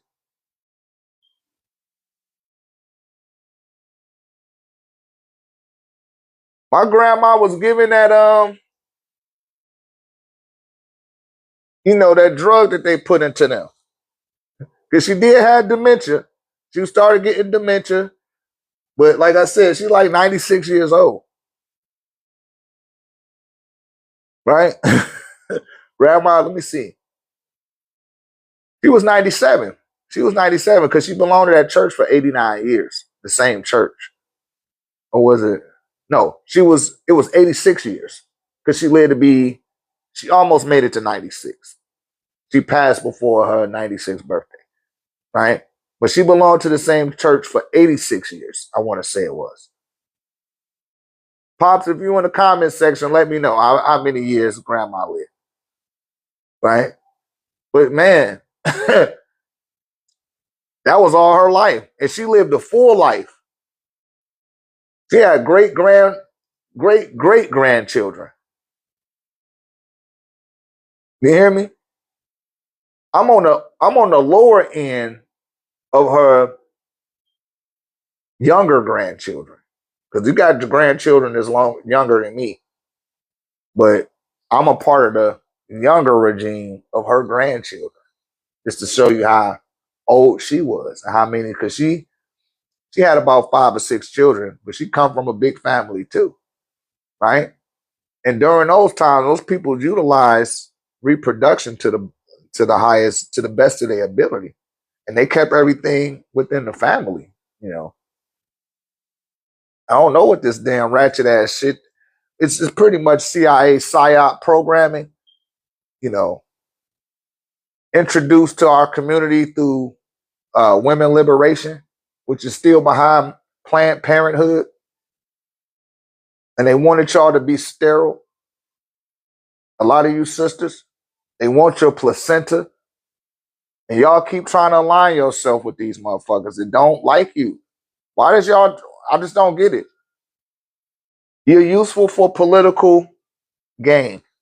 And that's it. After the politics is done, they done with you until next time. And y'all keep going for it. Don't go for that shit no more, man.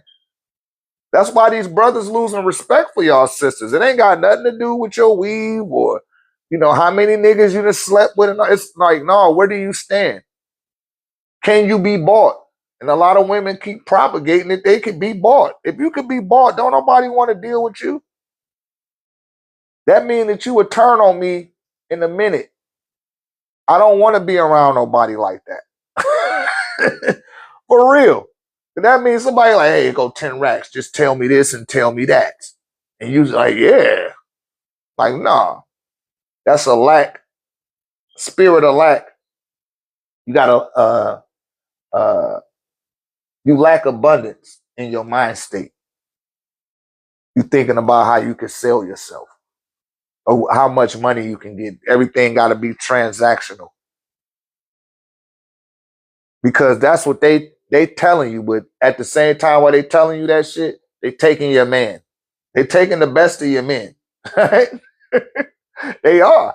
Intellectually, athletically, especially all of the athletic. She got a whole drove of light-skinned niggas in the NFL and in the NBA now. With white mamas. They don't be having white daddies. They be having white mamas. A lot of them. And y'all taking y'all cues from these women, right? Be in solidarity for womanhood. It ain't nowhere in the world we ever oppressed y'all.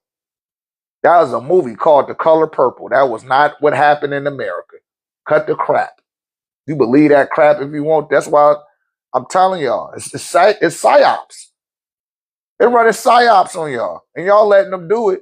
And we love y'all ass. But, shit. We not going to let you sell us out, though. We just not. You call the police on a nigga and he ain't put your hands on you? He ain't put his hands on you? Oh, man, he done with you. You only got to show him that once. Then you lie about it. Not saying that it ain't cases when it don't happen, because it is. But you fucking it up for those that when it do happen, the police be like, ah, shit, we're not going out to that shit. The last 2 calls I got, it wasn't. They be like, this one might be the one. Then they go out there and it be some bullshit. They be like, well, damn, somebody got to go to jail. Y'all done called us. Like, enough with that goofy shit. Some people need to hear, some of y'all girls need to hear that. Because all y'all doing is driving these brothers into the arms of somebody else. And by the year 2033, you're gonna have a whole neutrinoid. It's gonna be a whole neutrinoid race. You can't tell if they black or white, Puerto Rican or Haitian. They're gonna be all of that shit. And and now it created a whole new sub race, a whole new genre, and they just gonna ostracize everybody else that's not that.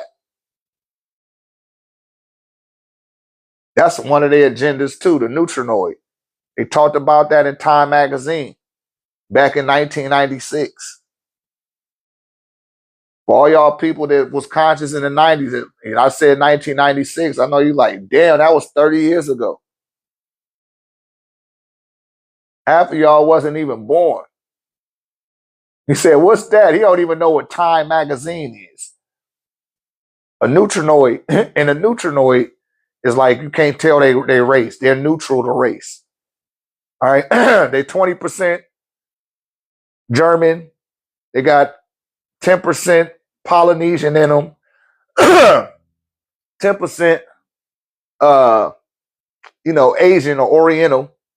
7% Hindu or Indian. 3% Arabian, and then 32% African.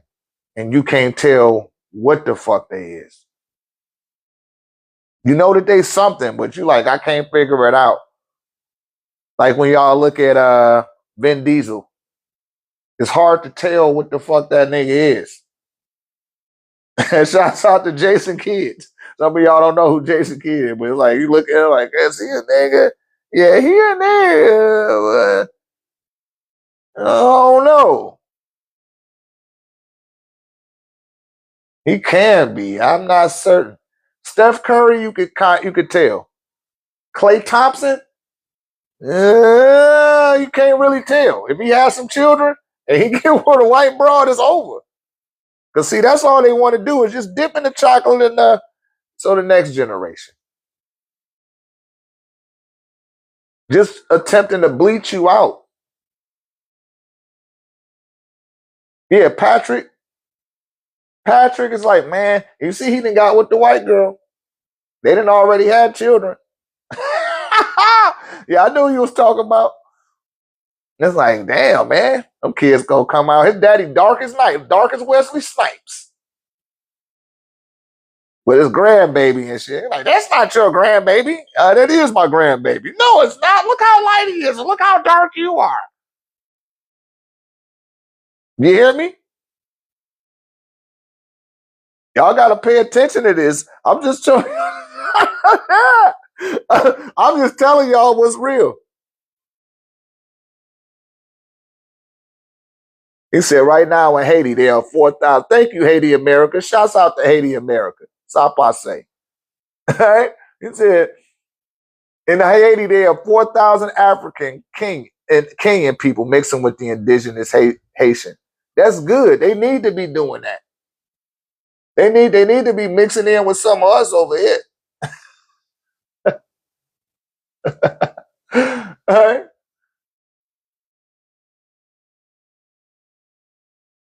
I'll put it out there though, Haiti America. Shouts out to Haiti Zopal. Stop I say to the Zopal, right? Hey, because I say that all the time about the Haitian people. They don't play that shit, man. They like, fuck that.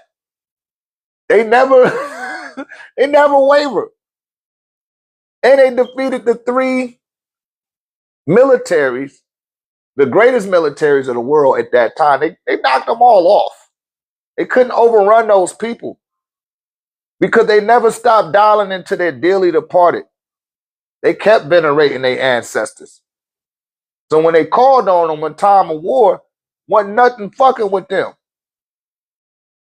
Them the only people, right? And I know a lot of Haitians come out of Cameroon.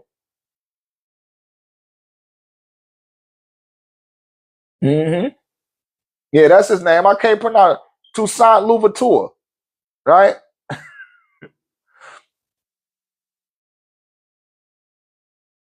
That was the general, right?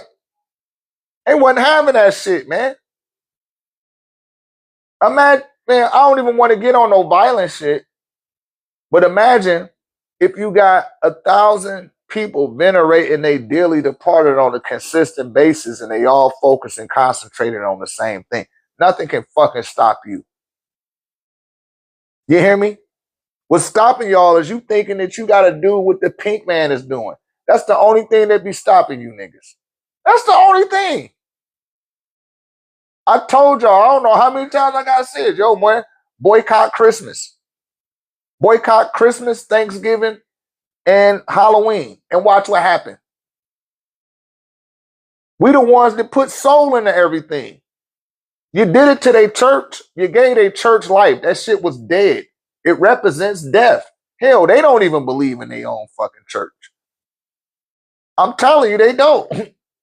Most so-called Caucasians in this country they don't believe in that shit. They don't. We the ones believe in that shit. We the ones pouring our life force in. We be the ones giving that shit energy. You get that shit energy. You give Christmas energy. You give Thanksgiving energy. You give Halloween energy. Look at my Halloween costume. Y'all can't wait to do that. Cinco de Mayo, you don't even know what the fuck that is, and you're screaming it. St. Patty's Day. You're doing St. Patty's Day. You're dressed up like Apollo Creed on July the 4th. What the fuck is going on with you niggas? You look mind fucked to an immigrant that comes from another country, and then the pink man gave them a whole little script in there and synopsis on how to deal with you when they get off when they go through immigration. When they get, right? When they go through customs, they got a whole little thing, a little synopsis they got about your ass.